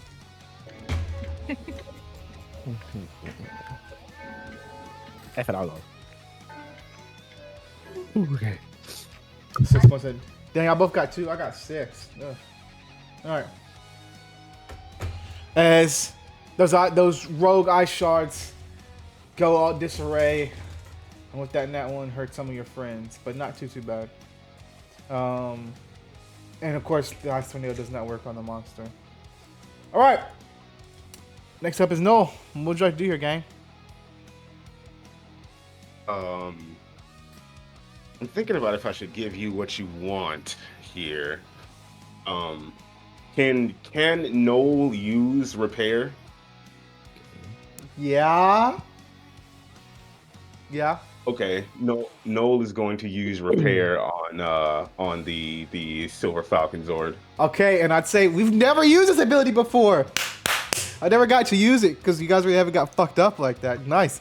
You can see the Golem Zord kind of locks in on the Silver Falcon Zord, as moments later you're sitting on the wing of the Silver Falcon Zord as it's flying throughout the air. As you can see, almost magically, a tool belt has been wrapped around your waist, Noel, and you can see somehow like information is feeding into your brain on like these certain circuitries that got messed up on the wing, how it connects to the Zord fully. As you take a wrench, almost instinctively, you take a wrench, and before you blink, it's fixed. You're gonna roll me a 1d20, and see how much you heal the Zord for. According to you, that is a D100. You said what? Sorry. Yeah, D100. My bad. D100. My fault. Yeah, it's a D100. And I've definitely seen him on the wing. Yeah, you definitely can see him right outside the wing. So I'm like outside of the Zord. I'm just. Yeah. Hey, Rick. Hey, Arthur. Let me fix this up for you real quick. 61 points of health. Amazing job. Hell yeah. Love it. All right. as he like finishes fixing it and like, Yeah. all right, Ray, be careful, and he just like falls back off. Nice. As Titan catches you and brings you back into the cockpit. Nice. Amazing. We're gonna go back up to the monster here. We're gonna aim for Shane. That's a slutty 20.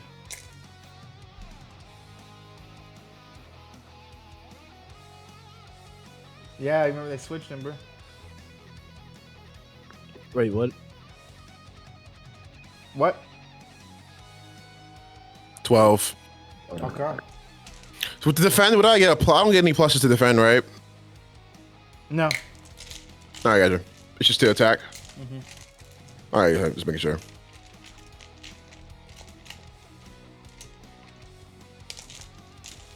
All right. Yeah, I'm gonna use it.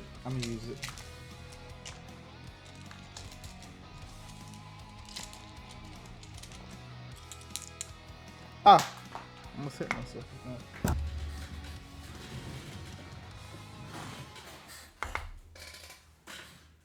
Oof.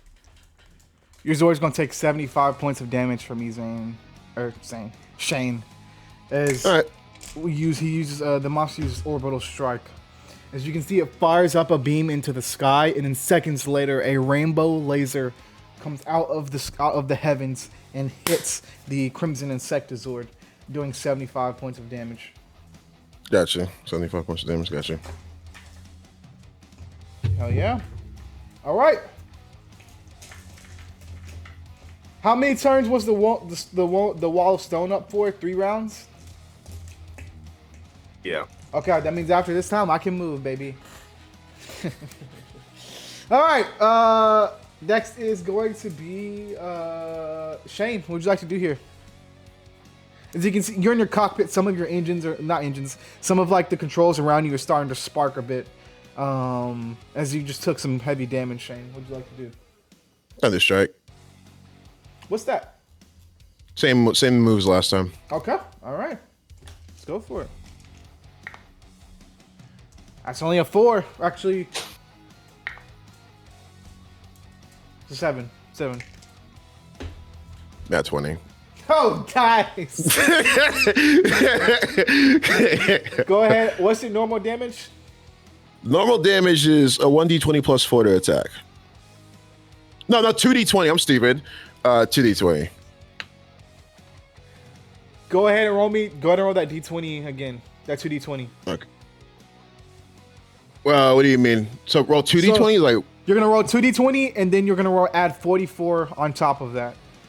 Okay. Because you're basically doubling the damage here with the nat 20. 32 again! Like wait, shit. I tried to move it and it re-rolled, but I got 32 again. I was trying to have a cool moment and show you 32 popped up again. But 32 again plus 44. Can you add? So what's that total damage? That's 76. Woo! Points of damage.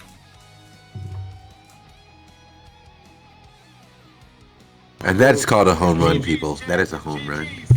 All right, and as you shoot that thunder damage, you can see this thing starts to spark as crimson energy is jumping all around it. As you can see, it's starting to like tighten up a bit. As you can see, it can move. It can move after this next round, but it's gonna be limping. It's gonna be limping as it's not doing too good. Amazing job. Next is going to be Raven. What'd you do here, Raven? I'm gonna use Ice Flurry that summon 3 massive waves of ice and hurls them at the enemy. Okay. 1d20 plus 4. All right. God damn it.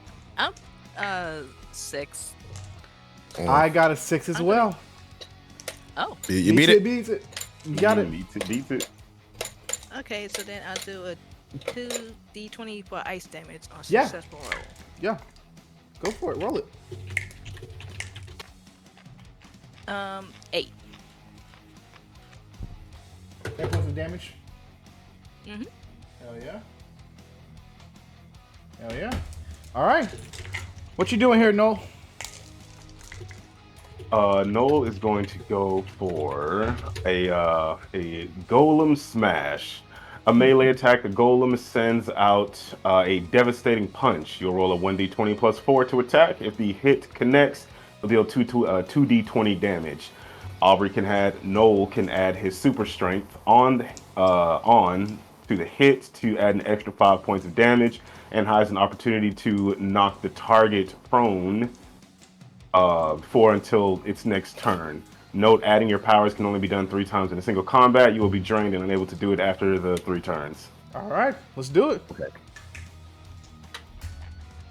Meat Beat Mania is insane. That was a nat one.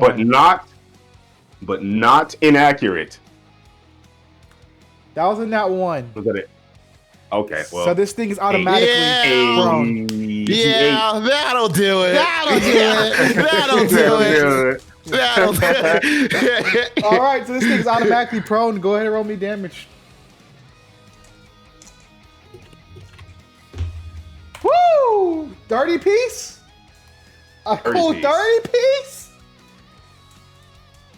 This thing is not looking too good. This thing is not looking too good. All right, we're going to hop back over to the ground team, as the Zord combat team has it mostly handled. All right. Go hop back over to Morphin Master 1 as I'm coming for your head, Yanni. All right, try if you want. I'll be 18. God damn it. I don't know if I'm gonna beat that. Well, actually, I remember to use my modifiers this time, so I might beat it. So I lied. I did not beat that. I got a 12. Yeah. For sure.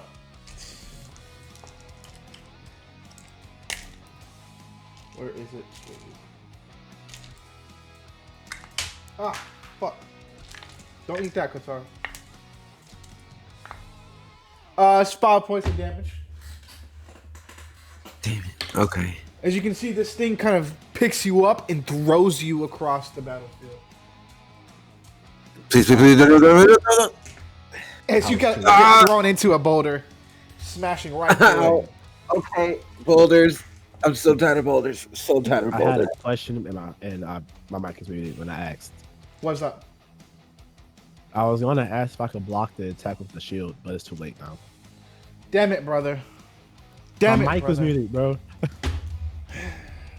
Tragic. All right, this is gonna be Aubrey. What does Aubrey want to do here? Let's see. I'll just block for Aubrey then. Aubrey's attacking. Aubrey's attacking. Oh, never mind then. Combo? Want to team up? I'm not comfortable as I was. You want to team up, Yanni? Yeah, I want some get back. Let's do it. All right, let's go for it. Who you want to go for? Who's the closest to us? Monster more out. The closest to you is the Monster 3, but Monster 1 is the one who threw you through this boulder just now. Yeah, let's just go for 1 because you're right there. All right, let's go for it. And I want to get back. Let's go for it. I'm gonna roll for the monster. Gotta be the 14 combined. Okay. Bet. We should be able to I got do a that. 17, so. I got a 19. All right. You lead the charge here. Tell me how you want to do this thing with Aubrey. Yanni looks over to Aubrey. She's like, this is gonna probably be the one time we get to use this. So let's make it hard for him to move. And then she's going to basically not in the same way Aubrey did earlier, but she's like a jet stream in a sense. She's gonna like boost herself with air like a torpedo at this thing. And basically, so they can just kind of weave it between each other and just simultaneously strike him. Hold on, I got it. If I could find it.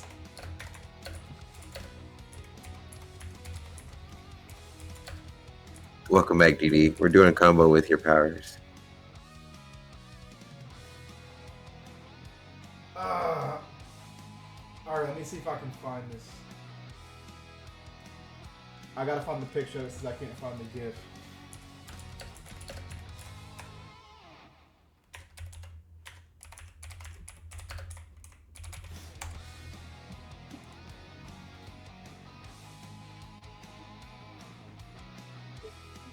It's very similar to this right here. I don't know if you've seen. If you've seen the latest episode, or one of the latest episodes of Invincible, you know what I'm talking about. But it's this right here, basically. I can imagine Invincible and Eve going straight forward for a punch. Yeah, definitely. Go ahead and roll me D10. D10 from damage. Actually, D12. D12. Oh, D12. Okay, sorry. D12. My favorite group. 8. All right. How you want to finish this thing off? I would try to do an alley-oop to Aubrey. All right. As you kind of you come in straight forward and you get right underneath this thing with an uppercut. As you actually, no, Aubrey does. Aubrey, I would say Aubrey, can Aubrey alley-oop it to you? Yeah, that's fine. Yeah. All right. I would say Aubrey with the super speed kind of goes up and undercuts this thing, knocking it straight up into the sky. How does Yanni want to go up and finish this thing off in the sky? Yanni fucking launches herself in the eye in the air, going for like a mock punch. Like she's trying to put like all the wind force behind this. One punch takeouts? Yeah. Okay. Yeah. As the ground breaks underneath you as you leap off from the ground towards this thing. The wind carry you at Mach 1, just fucking taking this thing's head off. As it drops to the ground, lifeless and dead. We got it done. All right. Oh yeah. Next thing gonna be Weston. What do you like to do here, Weston? Is the morphine thing you 1 and 2 left? Yes. 2 and 1, 2 and 3, 2 and 3. 2 and 3. I feel like 2 ain't been touched. I'm gonna aim for 2. All right. I'm gonna use the telekinesis to pull him in, and then with the shield, I'm gonna uppercut him. All right. Hell yeah, love it. Let's go for it.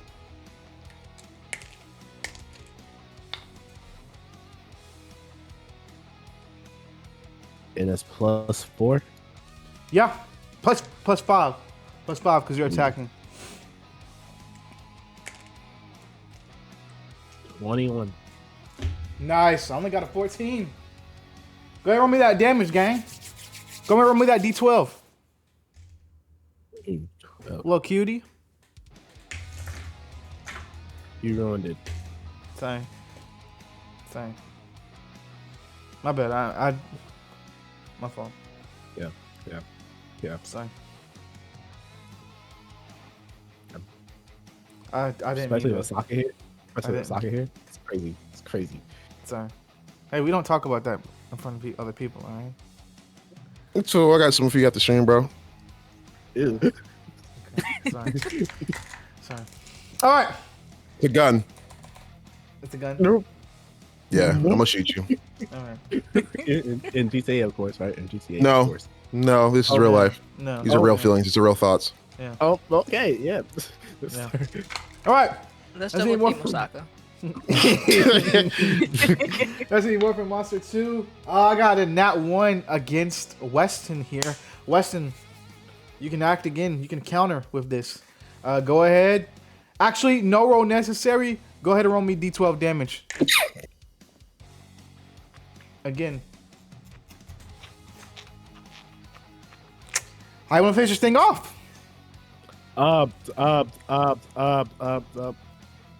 Bet. I'm gonna throw the shield at him on some Captain America bullshit. I'm gonna throw it at him and knock him in his head, and then I'm gonna use the telekinesis to bring the shield back to me.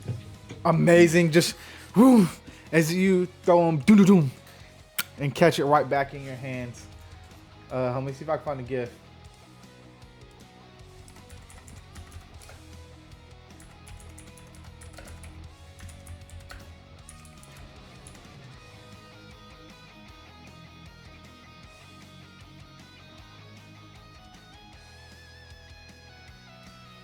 Type shit.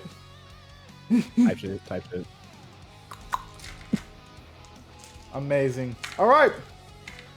Next is going to be Morphin Master, or not Morphin Master, Morphin Monster 3. As we're going to go for an attack on Yanni here. Actually, no, Aubrey. I haven't gone for Aubrey. I can get 18 to hit Aubrey. Aubrey got a 7. As Aubrey takes... Let me block. Huh? Let me block. You want to block the shield? Block it with the shield? Yeah, let me block him. All right. As he doesn't take any damage, the attack misses. He's going to go back up to Aubrey here. As Aubrey leaps over you to try to attack this thing as you block that punch. That's a 12 for Aubrey. That's only a 3 for the monster. Nice. Aubrey's going to go... Actually, can we do a team attack? You roll 2. I have a cool thing in mind. Me? Yeah.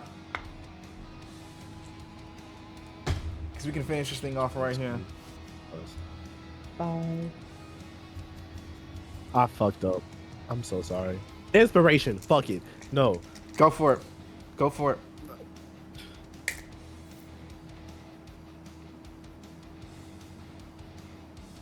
Nice. Gets the job done. Go ahead and roll me D12. Ooh. This thing's for sure dead. Aubrey got a 12 on a D12. I got him.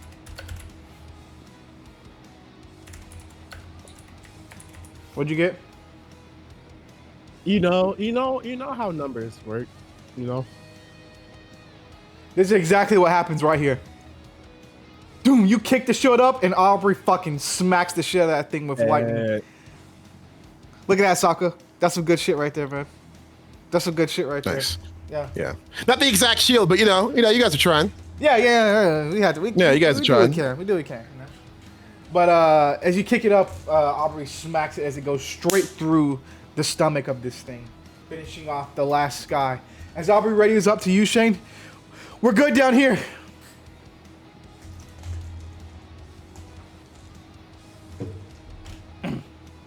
Aubrey, radios up to you, Shane. Is there anything I really have to say? We're still fighting. He's a leader. Why the fuck you need a good job for? Real. Didn't Shane just talk to him about that? Oh shit, then my stuff. Dad. Is his hat on the head? From his dad. That's it. Hold on. What the fuck? Alright. There we go. What the hell? Thanks, Ember. Alright. We'll go back up to Zord combat. This thing is looking real bad. We'll start off with the Larian monster as he goes for an attack on the Titan Zord. Ah! That's only a 2. No.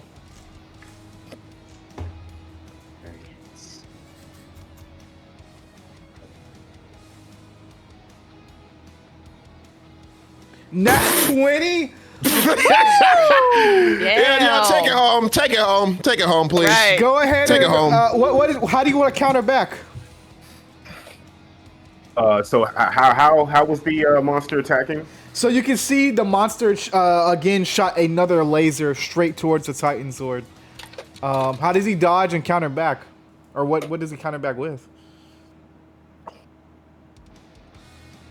So when the attack comes out, he would have Titan punch the ground and create like just a dust cloud. When the cloud clears, Titan is not there. There's a big hole in the ground. If you've all seen Naruto versus Neji, you know what's coming. Titan comes up out of the ground with the meanest right hook, just straight sweet chin music. All right, you're gonna go ahead and roll me damage. What's the damage on that? That's an underground uppercut, correct? Yes. Go ahead and you're gonna. What's the damage that you roll for underground uppercut? That is 1d20 plus 3 for earth damage. All right, you're gonna roll me a 2d20 plus 3. Okay.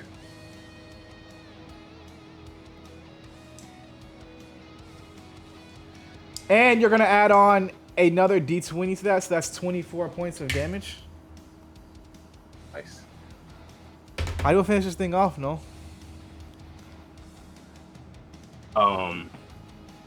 So as I'm still in the air from that initial uppercut, I'm gonna have Titan. I'm just gonna scream drop kick, and I'm gonna have Titan do a full use the momentum of the uppercut full front flip forward, foot coming straight down, forehead. Nice. Guillotine drop. As you drop it down onto the knee, you can see that the head kind of comes off as it spews like this oily morphing grid liquid all over the place. As you can see, it let out a vile scream before it drops lifeless to the ground. As Aubrey kind of looks up, that was cool. That was good. He's kind of like yelling up to the Titan sword. All you see is Aubrey just yelling from the ground. You don't really can't make out anything he's saying. You just hear Aubrey screaming up towards the Titan sword.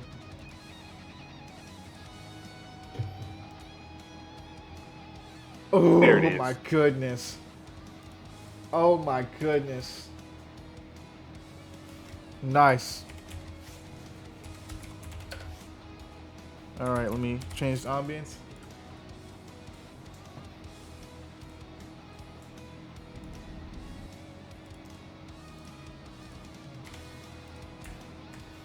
Stop this loop.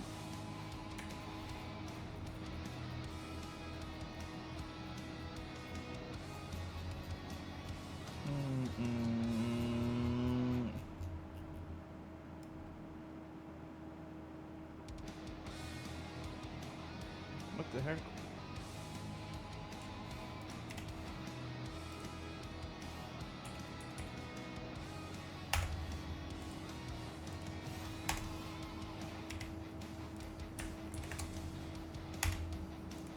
There we go.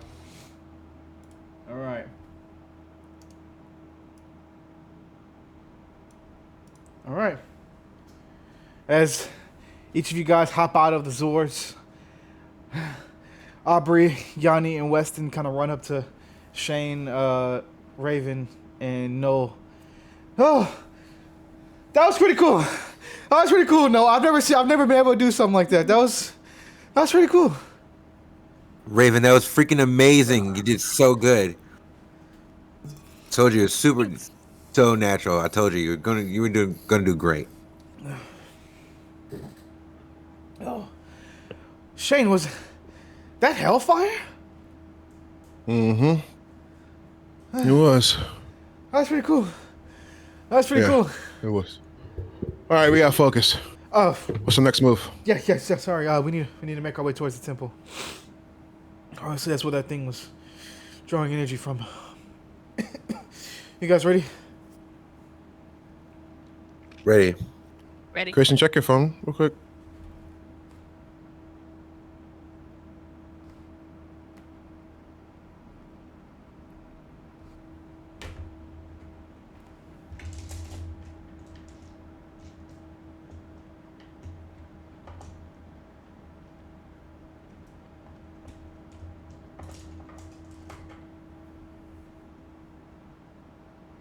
All right.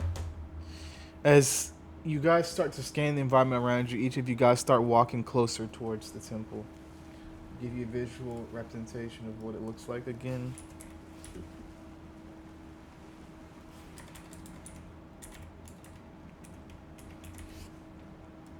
This is what it looks like.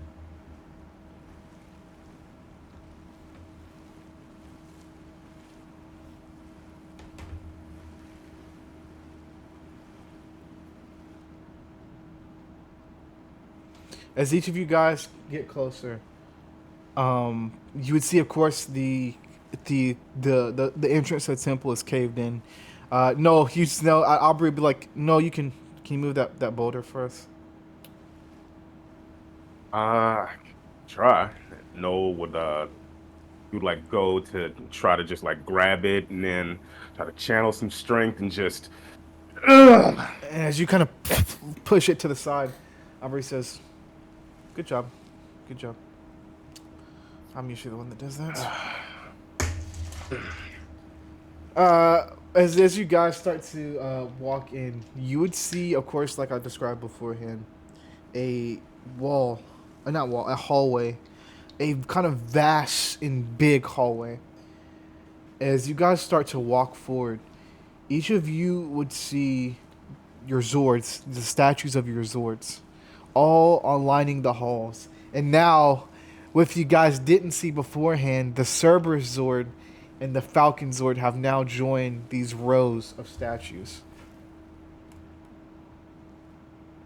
As each Oh, of you this is guys, amazing. start to walk in, Aubrey says, "This feels different." As each of you guys start to look at your Zords, it almost feels like the power in this place is not as vast and limitless like you felt like. It almost feels like your powers are draining a bit. Does anybody feel a little lightheaded? Yeah. Like, yeah, kind of Yeah. tired or drained? Yeah. What's going on? I don't know. Yanni's gonna try to like basically see if he can get any readings off it to be able to relay that, to know that's exactly what's happening. As you start just getting readings of it, you can see that the like you can see a door straight ahead. That's where, remember Shane made the scan earlier of the core kind of funneling into the temple. You can see it's funneling into straight ahead in between the doors where Aubrey, only Aubrey and Noel and Raven would know that's where the crystal chamber is beforehand, where you guys first found your Omni power coins. But you would see Yanni. You would see the energy is almost kind of draining the energy from you guys and going towards that room. From the readings, it looks like morphin grid energy is being siphoned from us, from all of us right now, and it looks like it's heading that way. And then, as you say that, each of you are demorphed, even Shane. Whoa. What the hell? That's not good, right? The 2-minute death thing. I don't like this. I don't feel like I'm dying. I really can't sound nowadays, so I can be completely honest. As each of you guys look, if you guys look at your wrist, each of your morphers are gone.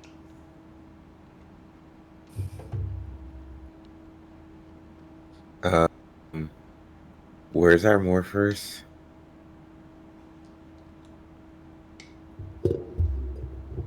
Yeah, I don't know what's going on, but we need to get down to this room. Everybody, be cautious. We should be dead right now, but for some reason we're not. Stay alert. Shane, can you watch our 6? Raven, Always. Wesson, watch our sides. Yeah. Me, Noel, and Yanni will watch our 12 o'clock. Check for sight points and sniper lines. We don't know who's in this place or what's in this place. Sound good? Yep. Sounds good. Sound good. As each of you guys move through this hallway like a Black Ops unit, each scanning each surface of this place, as each of you guys see your Zord statues, as you guys start to pass between each one of them. The first 2 you pass by is on each side, on left side and right side of the hall, the Black Dragon and the Green Hydra. As you guys pass by, you got the second ones would be the Yellow Titan and the Silver Falcon. The next ones would be the Orange Cerberus and the Purple Griffin. And then you see a couple of statues that you don't see beforehand. I need Yanni. No, actually, I need Raven to roll me a d20. Let's see if she can Rolling. what Okay. exactly statue she sees. What's our parlays there? What she's I gonna rolled hit? the wrong one. Hold on. The over under is 11. What's the parlays? Over under is crazy. It's 11. That is crazy. I'm gonna say 13. I'm gonna say 13. 13. Yo, I'm over. I'm gonna say 16. Okay, we I bet. got We bet in 19. inspiration. We bet in inspiration. Ooh, we got 19. Okay. Okay. I would have won that. I You was would have. closer. Would have won You that. would have. You would have. As you guys start to walk, Raven, a new statue has made its way into this hall. You can't make out any colors as this thing is completely gray. But you see a Pegasus statue lining the halls.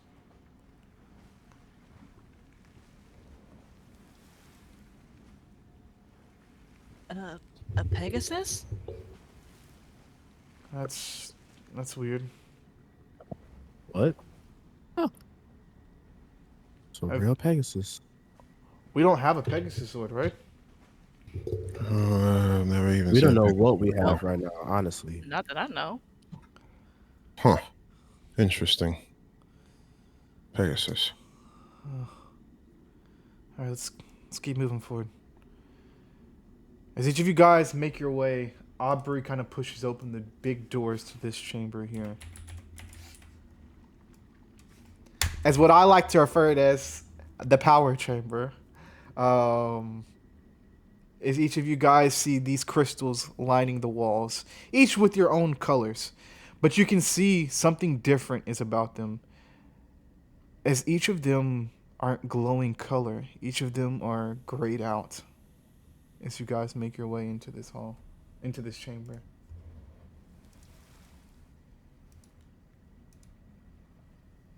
What's going on? These were lit up the last time we were here. I mean, we found our coins right here in the center of this floor. Can somebody start doing some scans? We don't have our morphers. Fuck. Damn it. I don't know. I'm not gonna lie. I'm kind of at a loss of words here. I don't know what to do. Can what is that all? Everything that's in front of us? Go ahead. Like all of that? Is there anything else? Roll me a d20 plus 3, and I say anybody can roll. I'll roll 2 just because. Hey, you do that, dude. I will do that. What's your parlay, Christian? What's your parlay? I'm very curious also. The over under. At 10. At 10. 21. Hey, Tell I me just what's wanna- going on. Can I ask like this is a quick question about where we are and what's going on. I know morphin grid energy is being taken from us so much so that our morphers are gone. Mm-hmm. What about the things we received from Weston's one shot and the tattoos that were on our wrists? They are gone as well. That's all going too. Okay. I will say you all feel like there's a certain power that you feel as a Power Ranger, right? That's obviously as well because you each have powers outside of the suit. I would say this is the first time, Shane, you haven't felt like this since you were what, 15? 14. 14? Each of you haven't 17, felt like this. Yeah, 17 years. 17, yeah.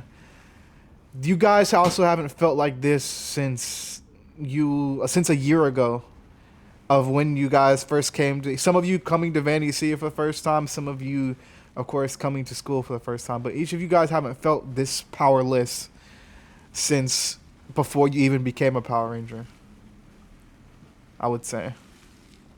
So this is like 3 weeks ago for me.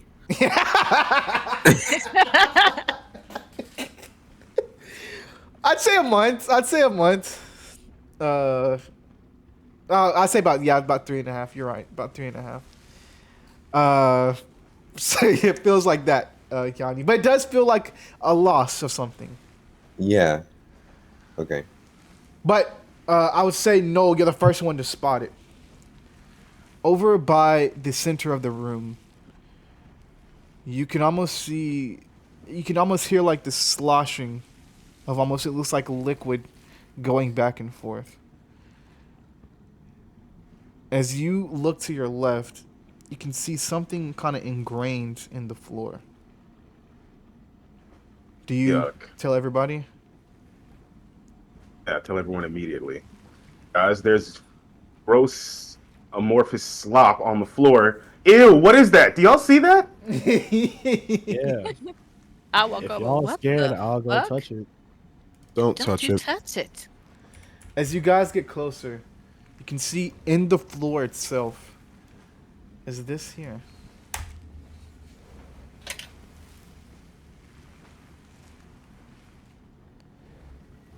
Your morphers ingrained in the floor. As you can see 6 stones encircling each of them.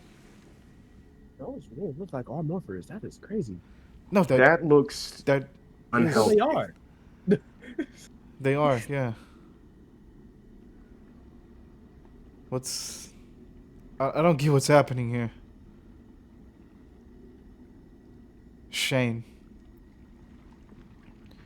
You can see as you're standing here. You almost get the sense of you kind of understand the morphing grid a little bit better than these rookie Power Rangers since you're a vet, but even this would be a little weird to you as you remember the readings that you got beforehand that the core of this world is funneling all of its energy into this very room.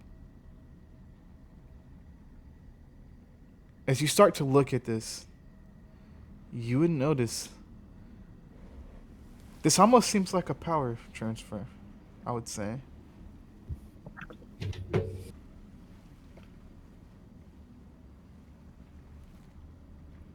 As to what is transferring to these morphers, or it's as to what is going to who, you don't know. But I'd say you'd get that feeling.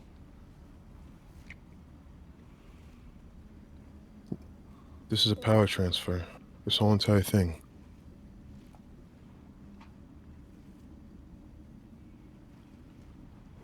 To whom? I don't know. Could be to us, could be something else, but I feel like whatever happens after this, we're definitely not going to be the same again. Great. As each of you stand here, you all hear a feminine voice echo into your ears, each one of you. No. Shane. Raven. Aubrey. Yanni. And Weston. Each of you have been rangers for some time now. Yanni being the newest. You each have gotten quite familiar with your powers.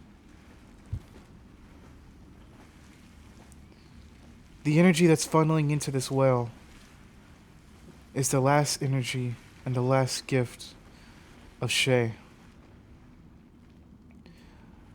The stones that you see encircling each of your morphers is the last living energy of the Omni powers. Shay is no longer a viable option to hold and to store your powers,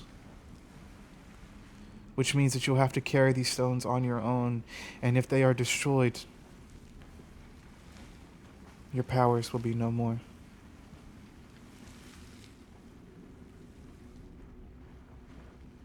Now, I ask you one more time, as you all have chosen to be rangers before, I need you to choose again. No Glepner. Impulsive. Precise. Emotional. Fast. You have wielded the power of the Black Lightning Omni Dragon and commanded the power of lightning. Do you choose again, after everything you've went through, to be a Power Ranger? You already know. As you can see, your morpher floats out from this under the floor as a black stone floats out from under the floor as well. As you're again morphed back into the Black Omni Power Ranger. As you can feel the power of lightning course through you. As each of you see, if it will load. You gotta look away like you don't care. Damn it! You guys know what the Black Omni Power Ranger looks like, but you see the Black Omni Ranger standing in front of you. I've never seen you a day in my life. Okay, I got That's you. crazy. Hold on. Wow. You see him every day.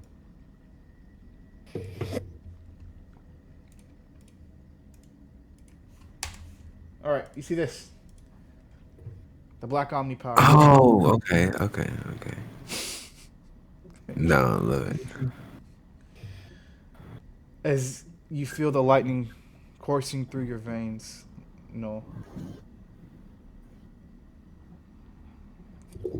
you accept this life and everything that comes with it once more.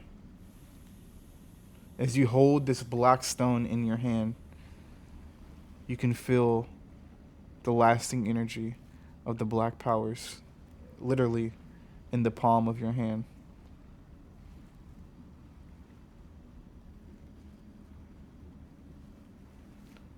Raven. No, actually, not Raven. Yanni. With you being the newest to the team and holding these powers for the least amount of time, you hear the voice say, Yanni Chase. Impulsive, courageous, smart, brave, and free. You're chosen to be the Silver Omni Power Ranger, controlling the power of ice and commanding and piloting the Silver Falcon Zord. Do you choose to take up the mantle again after everything that you've went through?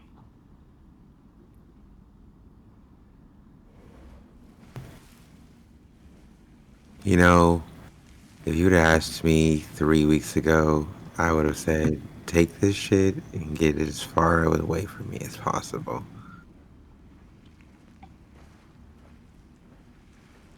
And to be honest, today, I can't see how there's even a question. I do. I'll take it on the responsibility. As the morpher rises out from under the floor and the stone, a silver stone, presents itself in your hands. You once more transform in. Oops, wrong image. One sec.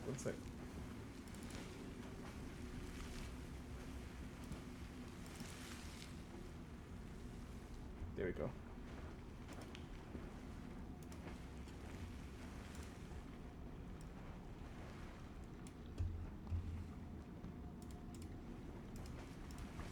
All right. As you transform, as all of you see the Silver Omni Ranger standing in front of you, as you can feel the emotion start to rise back over you again, you can feel snow and see snow falling onto your helmet. So it feels so good to be back. Amazing. As you can see, all hear the voice as Aubrey, it says Aubrey Thomas. Grounded, strong, impulsive. You have chosen to be the Yellow Omni Ranger for a year now. Going through your own your own struggles and tribulations. You now stand at the leadership of this team. I ask you once more, do you choose to lead again?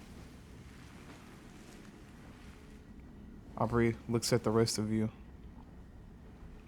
Yes. As each of you see Aubrey transform once more into... If he pop out his red, I'm gonna be gassed.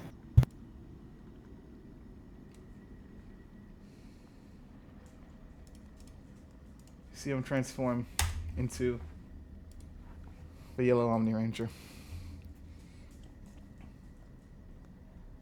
As the wheel goes around, insert Silas. He says, yeah, turns back into purple. We go back around to Weston. Weston. Mysterious. Quiet. Headstrong. Brave. You've had these powers. You've questioned these powers. Now it's time for you to choose these powers again. Do you choose? I'll say Weston is about to say no, but in the last second, he gets one flashback of him hearing the news that his uncle was a victim in London. And that kind of sets his course. So after that flashback, he's like, yeah. Understood. And each of you would see as Weston's morpher starts to rise out of the floor, something is different about it. And as it clasps onto Weston's wrist, you would see this figure standing in front of you guys. As Weston is now the Red Omni Ranger. Get out of town. As you see this morpher on his wrist. As we stand here, we go over to Raven. Raven Sterling. You've been a hero all your life. You're emotional, fast, wise, decisive.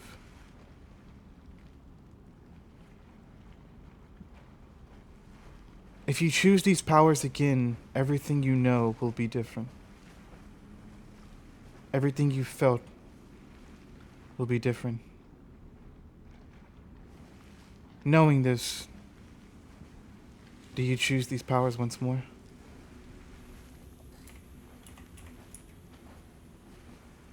Before Raymond answers, see this kind of flashback to everybody that sees helped and also at not helped. Before this thinking, at first I would say no, but there's more work to be done, so my answer is gonna be yes. Raven, as you say yes, you almost feel something deep inside of your soul leave you. As something almost feels replaced. Something that you can't quite place your finger on. As your morpher starts to rise out of the floor, you can see it collapse onto your wrist. As each of you see this figure standing before you guys. With this morpher. As the green Omni Ranger is no more, as it was replaced by the blue Omni Ranger. I'm gagged. As no longer as well does Raven control the power of wind. With her fluidness, and emotion, she now controls the power of water for the upcoming future.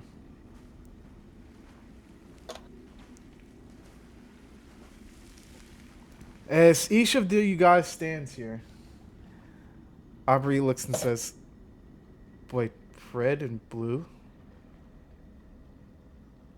Oh, Weston's for sure dapping Raven up. Why'd you guys change?"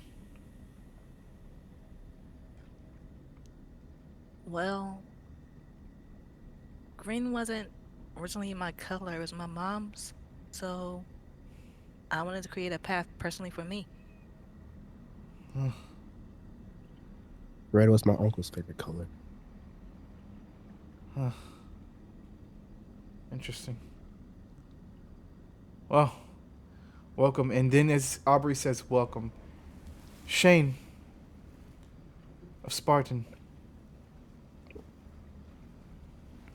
Disgraced. Alone. Alone for some time. The last of your kind.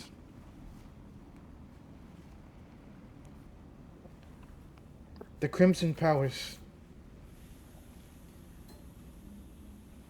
They always belong to a team. Now, if you choose these powers again once more, Shane, you have a little bit extra protection to watch your back when no one else is. But everything you know will change as well. Do you choose these powers once more? Yes. And as each of you see this almost like this whirlwind enrapture Shane, you guys would see this standing before you as the whirlwind subsides. Oh, that's gonna be my second guess. Whoa. Oh, that's gonna be my second guess. As each of you see, of course, the mighty Morphin Green Ranger standing in front of you all. Now I feel like Shane would be very surprised, extremely surprised that he'd look down.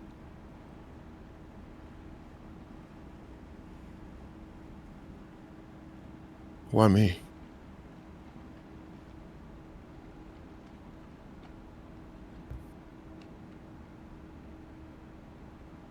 Don't answer. That's something you need to figure out, Shane. Use it well. This was Tom. And Shane would look down and he as he's looking at everything. This was Tommy's suit. As no voice answers back, Shane.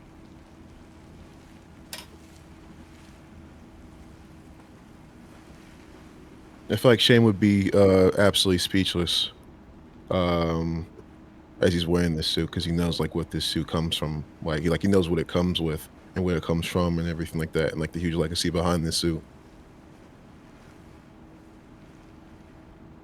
Each of you have your powers, but you need to leave. I have used the last of my energy and infused it with your ship. It should be fully functional. Shay will die. This whole planet will cease to exist. A new threat in the galaxy has come to light, one that none of you will be prepared for, but will need to face against. You all have seen the trials and the struggles that come with being a ranger. And with this, you all have chosen to continue to be.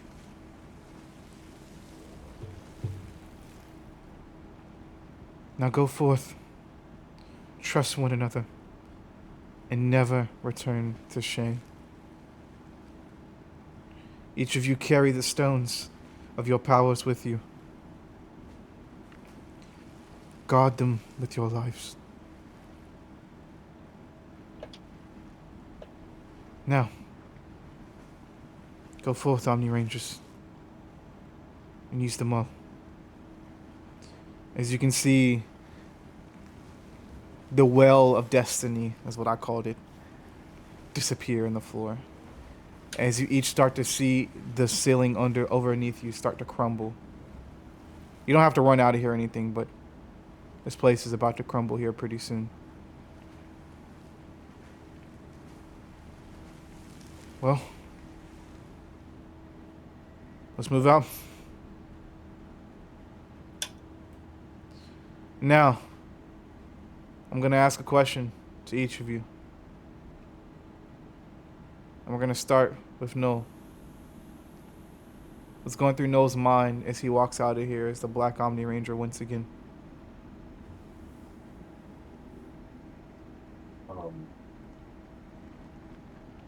He would kind of look at the deteriorating interior of the temple, even though he's not sure if there's a strong enough connection. He would just think to himself, "I'm sorry we couldn't keep this planet safe from the god."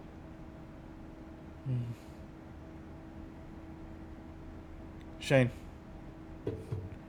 possessing a new power, yet an older power at the same. What's going through Shane's mind as he walks out of here is the Mighty Morphin Green Ranger.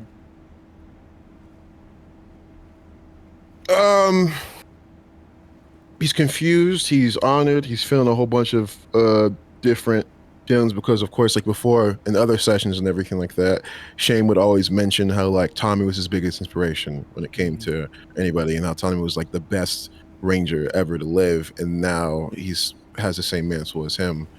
I'd say he's kind of worried because he doesn't want to tarnish that legacy at all. And anything like that. And he knows that like now he has to like go harder than he's ever gone harder before and everything. Real deal. Raven Sterling, the new blue Omni Ranger. What's going through her mind as she's walking out of here with a whole new powers and a whole new color?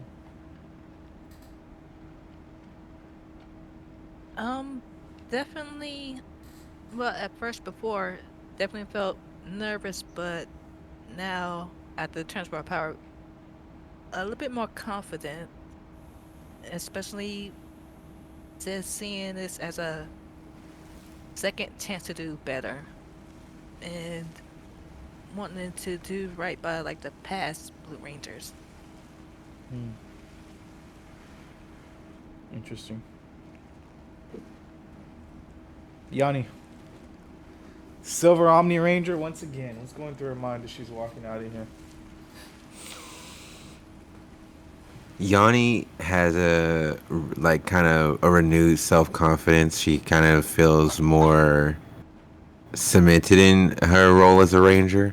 Like hearing it, like this is a separate experience that she has. So her, she didn't get her powers the same way.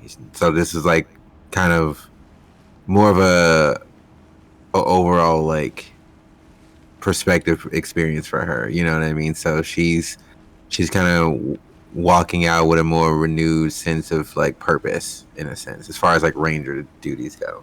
Real deal. Real deal. Last but not least, Weston, the new Red Omni Ranger. What's going through Weston's mind? A lot. I think Weston feels more.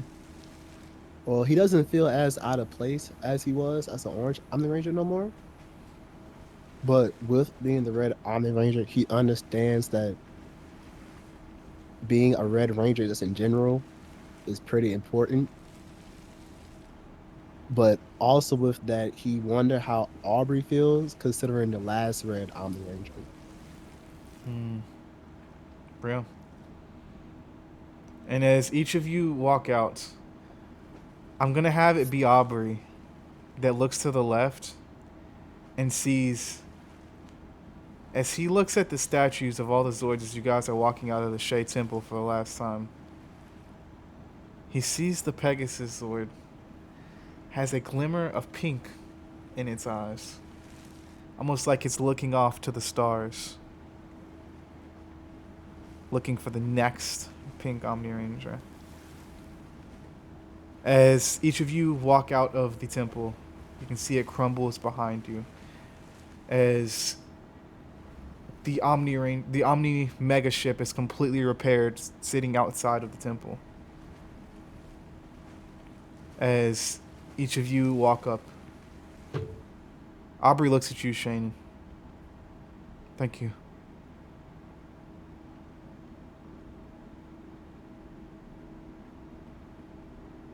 Shane is gonna look at the other rangers and everything like that.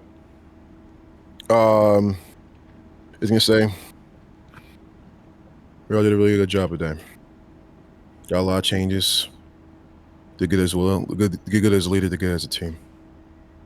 I'm proud of all of you." Thank you. Weston. Yeah.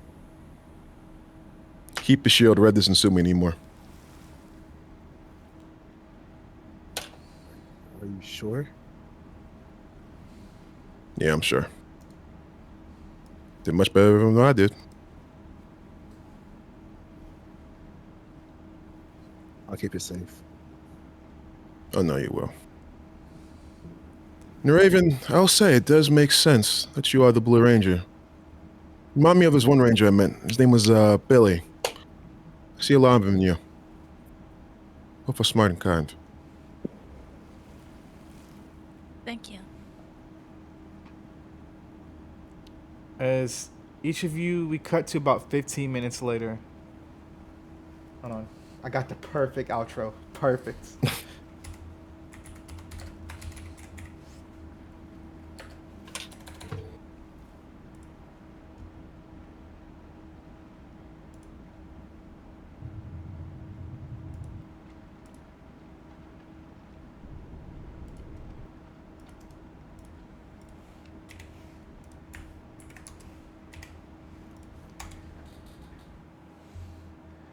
As each of you are on the bridge, each of you... Oh, my disco reset for a second. Shane, you are standing on the bridge, kind of overlooking something as Raven's doing scans. Yanni, you are in the med bay as you are kind of getting everything back sorted the way it was.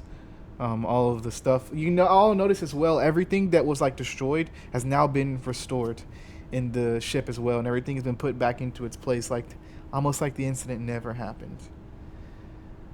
No, you're down in the armory room fabricating armor. Weston, you're in the pilot's seat. Shane, you're on the bridge, kind of overlooking the process. As the camera kind of cuts to the elevator, as you can see Aubrey in his diplomatic yellow suit walk onto the bridge.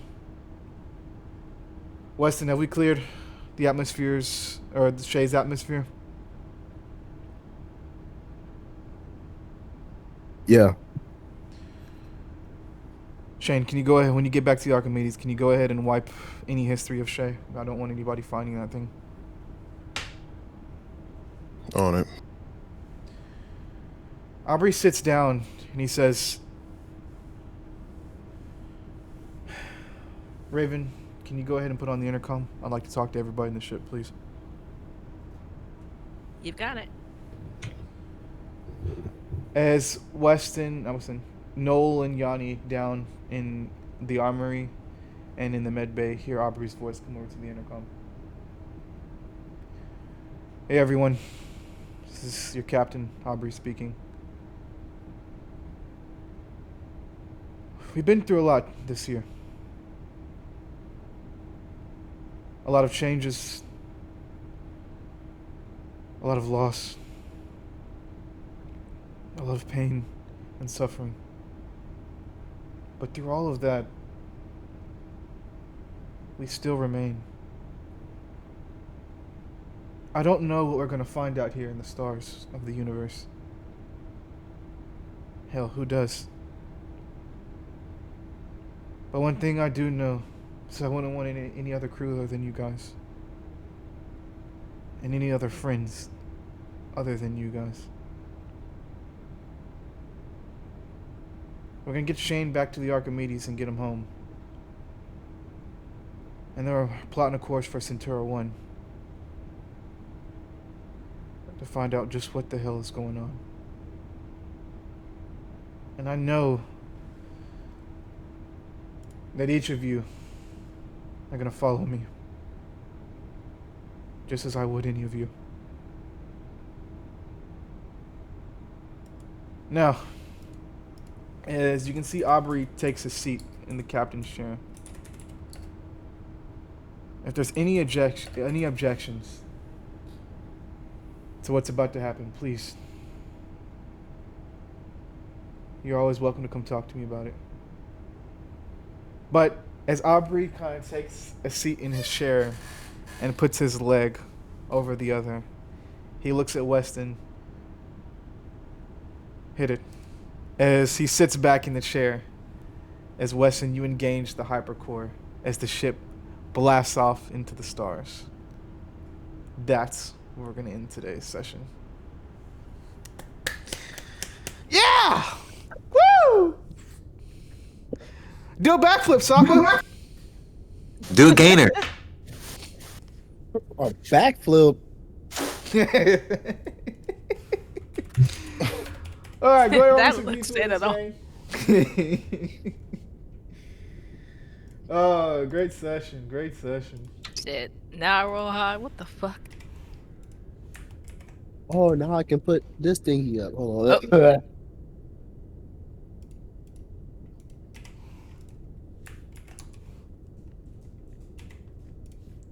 think this is fitting for what happened today.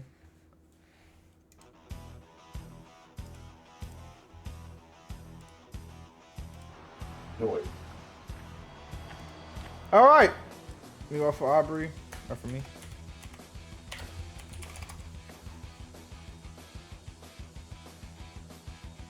All right. Yanni, Tokyo, what are your favorite moments today, dude? Listen, okay, so let's just go ahead and just get it out the way. Listen, why are y'all always going through this emotional distress? I knew it. I knew this was gonna happen, but no, I loved every bit of it. It was so great. I love that everyone had. This is a great coming into your own kind of episode, like for everybody, like the development and everything. Everyone got to kind of have that realization. The fact that you like everyone got to pick and choose again if they really wanted to continue doing this. I love the emotional turmoil of it all. It was great, especially after they just got through like having the whole Freaky Friday situation. It was amazing. Congratulations to the two of you guys for stepping up and forging your own paths. I love this. I love the character development. Hopefully, Weston don't be all moody and stuff, and he can and he can stop, getting mad at all us, and he can just try to set us on fire at this point, I guess. No, I love it for Shane. I love Shane got to actually get the Green Ranger power. I was like, man, he's either gonna be Gold Ranger or he's gonna be a Green Ranger. So because I was like, it fits. You know what I mean? It's just his character, so that's super dope. I love the nods to Ember's character as the Pink Omni Ranger in there. That was super dope. I love that. I love everyone getting to use, you know what I mean? Getting to use the other Zords was crazy as well. Super dope. I mean, like, I was like, what if they just messed up this? It's gonna be like the most fumbled Zord fight. I was like, can imagine everyone's like trying to learn how to use it, and everyone just like it's like the first fight in the 2017 movie where they just don't know what they're doing. And I see it as like them sliding around, like it was great. No, I enjoyed every bit of this. I'm excited to see what happens next. How everybody kind of comes into this new team dynamic with Aubrey at the helm. Let's see, the second leader that's a Yellow Ranger. Let's see how this works out. I'm excited to see it. I'm excited for everybody. Thank you guys for an amazing time today. I appreciate it. Amazing job today, Yanni. Loved every bit of it. Didi, Blue Ranger Didi. What are your favorite parts, dude? I had a lot of favorite parts. It's like I definitely love how we all got to really be more emotional, especially like with the power change, which could have led up to worse. Especially like our powers going off worse than it was, and the speeches were so damn good. Like I'm trying to read what I wrote down. Um, like you're not leading if you aren't listening first. Like what Shane said to Aubrey, I was like, I love that. Along with um the invincible moment between with Aubrey and Yanni, and no scene with the with Titan along with Weston, like, and also the power change. Like that's why I've been quiet for the whole time. I can't hold a secret for this fucking long. Um, but yeah, I can't wait for next session. Hell yeah, I can't either. I can't either.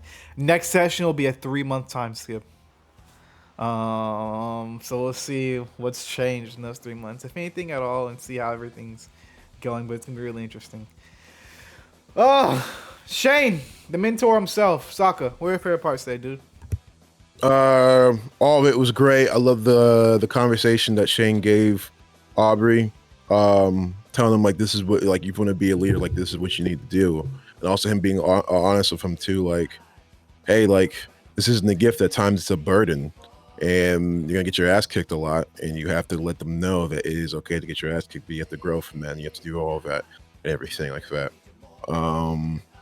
Also the line too that he had, because a lot of times Shane was speaking from experience too. Like he said, it's like there's gonna be some days when you're waking up and you're gonna be wondering why the hell am I even getting up to begin with, and everything like that. So that was great. The fights were great and everything like that. What's it called? The moments of seeing Aubrey like become more and more comfortable as a leader and as everything like that. It's gradual, but it's not immediate yet. That's great. Great pacing, of course, and everything. That was dope. Of course, seeing all the Ranger changes and everything like that. And of course, like Shane becoming the Green Ranger, because there's 3 layers to that. The last Ranger who he saw die, who was part of his team, was Cameron. She was the Green Ranger. And if you remember, that was a girl he had a huge crush on and everything like that. And he also studied her the most and everything like that too. And then you have Tommy, of course, who's the Green Ranger, who is the best Ranger of all time, who he looks up to the most and who he like gets his philosophy from the most. And then lastly, you have Elle, who of course was the Green SPD Ranger. And so, no Kilter. God dang. that. So Shane, it was like 3 levels of him becoming that.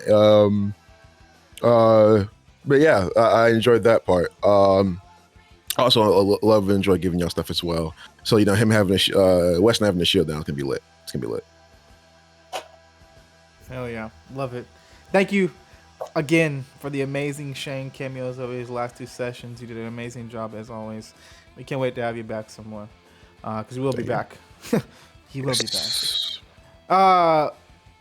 Amazing job today. Next is Zaylin Weston. Where parts today, dude?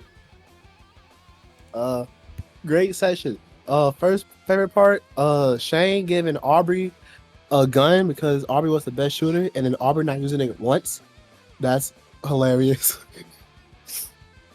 Love that. Also Aubrey kind of being, I guess, nervous at first about being a leader, and then casually seeing that nervousness kind of wear off towards the end was great.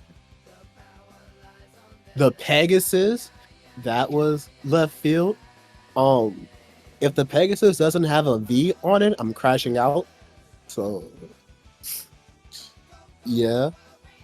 Oh, by the way, Zaylin, real quick, sorry to cut you off. You have to send me your address, bro. You got to send me your address. Wait, huh? I have to give you this. I'm gonna send that to you. Send me your address. Okay, I guess. You know, usually people say thank you. But yeah, okay, it's cool. Usually people say thank you. It's just You still have yet to say it. My nigga just say thank you. God damn. Thank you. It just really caught me off guard for a second. I gave that nigga 3 tries to say thank you. Don't say it. Don't say it anymore. Don't say it anymore. My nigga said type shit. Don't say it. Thank you. I'll make sure to send it to you. Thank you. There we go. DD, I knew it. I knew it was gonna be blue. Cause at first I was thinking you were going to be gold and be like Tommy and switch from green to gold, but that was a part that I knew you would think about. But what you didn't think about is what I let it down to. You kept bringing up Kevin a lot these past couple months. Actually, that wasn't it. I was gonna go pink, and that's what you didn't think about. The fact that you kept up bringing Kevin, I was like, blue seems a lot like the route she's going for. I love that he said that in a detective manner. And see, that's what you didn't think about. That's what you did. That's what I said you wouldn't think about. But nah, this session was very not emotional. What's the word? Very professional, if you will. It really does feel like the Ranger team is getting not more serious, but like they're starting to understand how to work, I guess would be a good term, of how to work with each other as well. Yeah. Mm-hmm. But amazing job. Next is me. Been planning this for a while. Really excited to see kind of everything come together. The gradual build as Aubrey to acting captain was really freaking cool. What else? Love the moments where Noel had to teach Aubrey how to use super speed. That was really fun. Love the moments of each of you guys' stats when activating these new powers, of course. Like Yanni with the waiting water was really cool of her flying and stuff like that. That was really nice. Not Xylus. Weston using telekinesis, really cool. And then Noel using super strength was really cool as well. This felt like a turning point in the story, for sure. That's why this episode is called Level 2. Because you guys are almost leveling up a bit at the turning point. Everything's about to ramp up from here, I'll tell you that. Things are getting a lot more serious and the stakes are getting a lot bigger. So we'll see what happens when it comes to that. But this was an amazing session. Like I really enjoyed Aubrey as kind of giving the speeches. That was really cool. Everybody using their own different abilities. Color switch was always cool. And then Shane becoming the Mighty Morphin Green Ranger with the shield. That's also why the voice had said, hey, you're alone. You're going to need some extra protection, which she was referring to the golden shield that adorns. Yeah, on the chest. Mm-hmm. You're going to need somebody to watch your back, which is really cool. So I love that. That was really nice. And then Ember will be here next week as the pink fucking Omni Ranger. Yes! So let's go. Really cool. Yes. Either next week or the week after that. So we'll see. I'm really excited. Can't wait. All the foreshadowing to the pink Omni Rangers. So I'm really excited. That's going to be really cool. Really, really nice. But yeah, this is an amazing session. Turning point in our story. We're about to ramp things up. Things are going to get more serious. The situations are going to get more dire. And more responsibility is going to lay on each of you guys' shoulders. It's going to be really cool to see this turning point in the story. But yeah, I'm excited, man. This is going to be cool as hell. Let's do it. I can't wait to take the journey with all of you guys. But yeah, hopefully I don't kill everybody. Amazing. No, our Black Omni Ranger. What are your favorite parts, dude? I'm hoping I don't kill everyone. Fantastic segue. But I really enjoyed this episode. I like the moments of Shane giving Aubrey motivation and him being able to look up to Shane as a mentor without being disgusting about it. I I enjoyed the just the moments of reaffirmation with each ranger. Um, I like that I got to play on a little bit of Christian's Noel and Raven, whatever it is he's trying to cook up there. By going to heal Raven, there's not a lot there. Just go to heal Raven, leave real casual, and then in my mind, I was like, he's not gonna get Raven water powers because this dumbass knows water conducts electricity. Why is he but yeah, I like that. I love because orange is not really a primary color. Not that I didn't like him as the Orange Ranger. I see Weston becoming the Red Ranger as him moving into a stage of more clarity and stability in his emotions and mental state, as opposed to what We don't know that yet. We don't know that yet because red is it can be a firecracker as we've seen, but yeah, I definitely think that this transition to red is also symbolizes Westing having marginally more of a grip on himself than he did previously. Um, and him also symbolizing him like literally coming out of the shadows as well. So I like that also. Even though I thought shadow power is pretty cool, I think it's cool that he's stepping out of the shadows. Um, the combat with the swords was pretty nice. I like how Ravens Nat one was just a bunch of bitch ass hail on the team that didn't cause nothing. No cities destroyed, no music, nothing. Just it's hanging today, y'all. But yeah, just great episode. Really enjoyed it a lot. Love that Ember is the pink Pegasus. That is awesome because in my mind I'm like, damn, how badass would it be if the pink Pegasus and the black dragon just pulled up and it's us in the shadow of the fucking storm, like I'm shooter fuck you up. She's just like, yeah. No, that'd be cool. Definitely glad to have to have an ACOM Ranger, especially that be Emperor. It makes so much sense. If there are any firecrackers, I think she'll definitely be a firecracker. But yeah, great session, 10 out of 10. Hell yeah. Had an amazing time today. Treat Ember's comment. Everyone, her favorite moments were everyone with different powers was Slay. I love the Ranger changes. I was so excited for Raven changing to blue and water powers, and Weston changing to red. And Shane to Mighty Morphin Green was a cool surprise. It was great to see more mature side of Aubrey coming on to take that acting captain role. And of course, I love the foreshadowing to the Pegasus Lord and the Pink the Pink Ranger coming soon, TM. And Shane giving Weston his shield. Yeah. All really cool moments. And we'll see.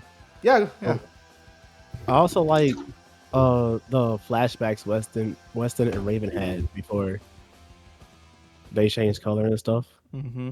Of course, Raven, the flashback of her past, and then Weston being his uncle, the reason why he changed his color. Yeah. Really cool shit. Really amazing moments today.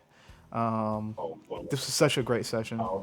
I didn't think that you were making a connection with this or anything, but I just thought about it because remember that Yumiko did tell us that if she couldn't find Rangers to give the power to, the power would just corrode the world away.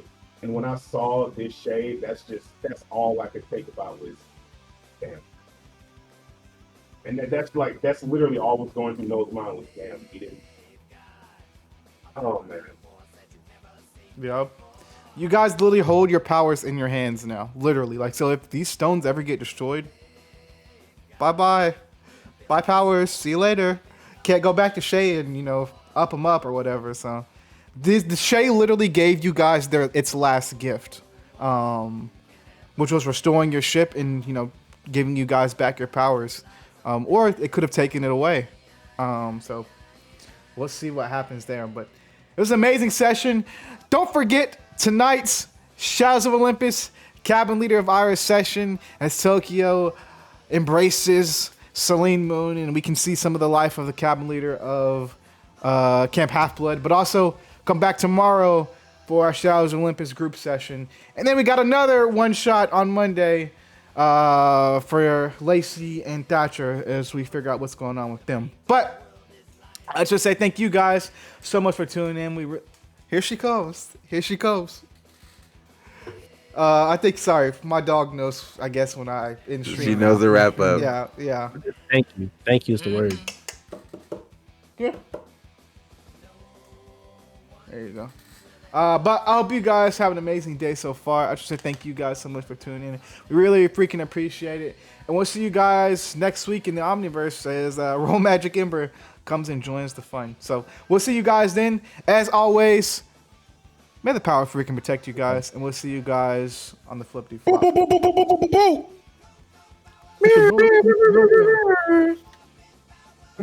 On DeMarco. You have a problem? I'm sorry, you have a problem? You have a problem, sir?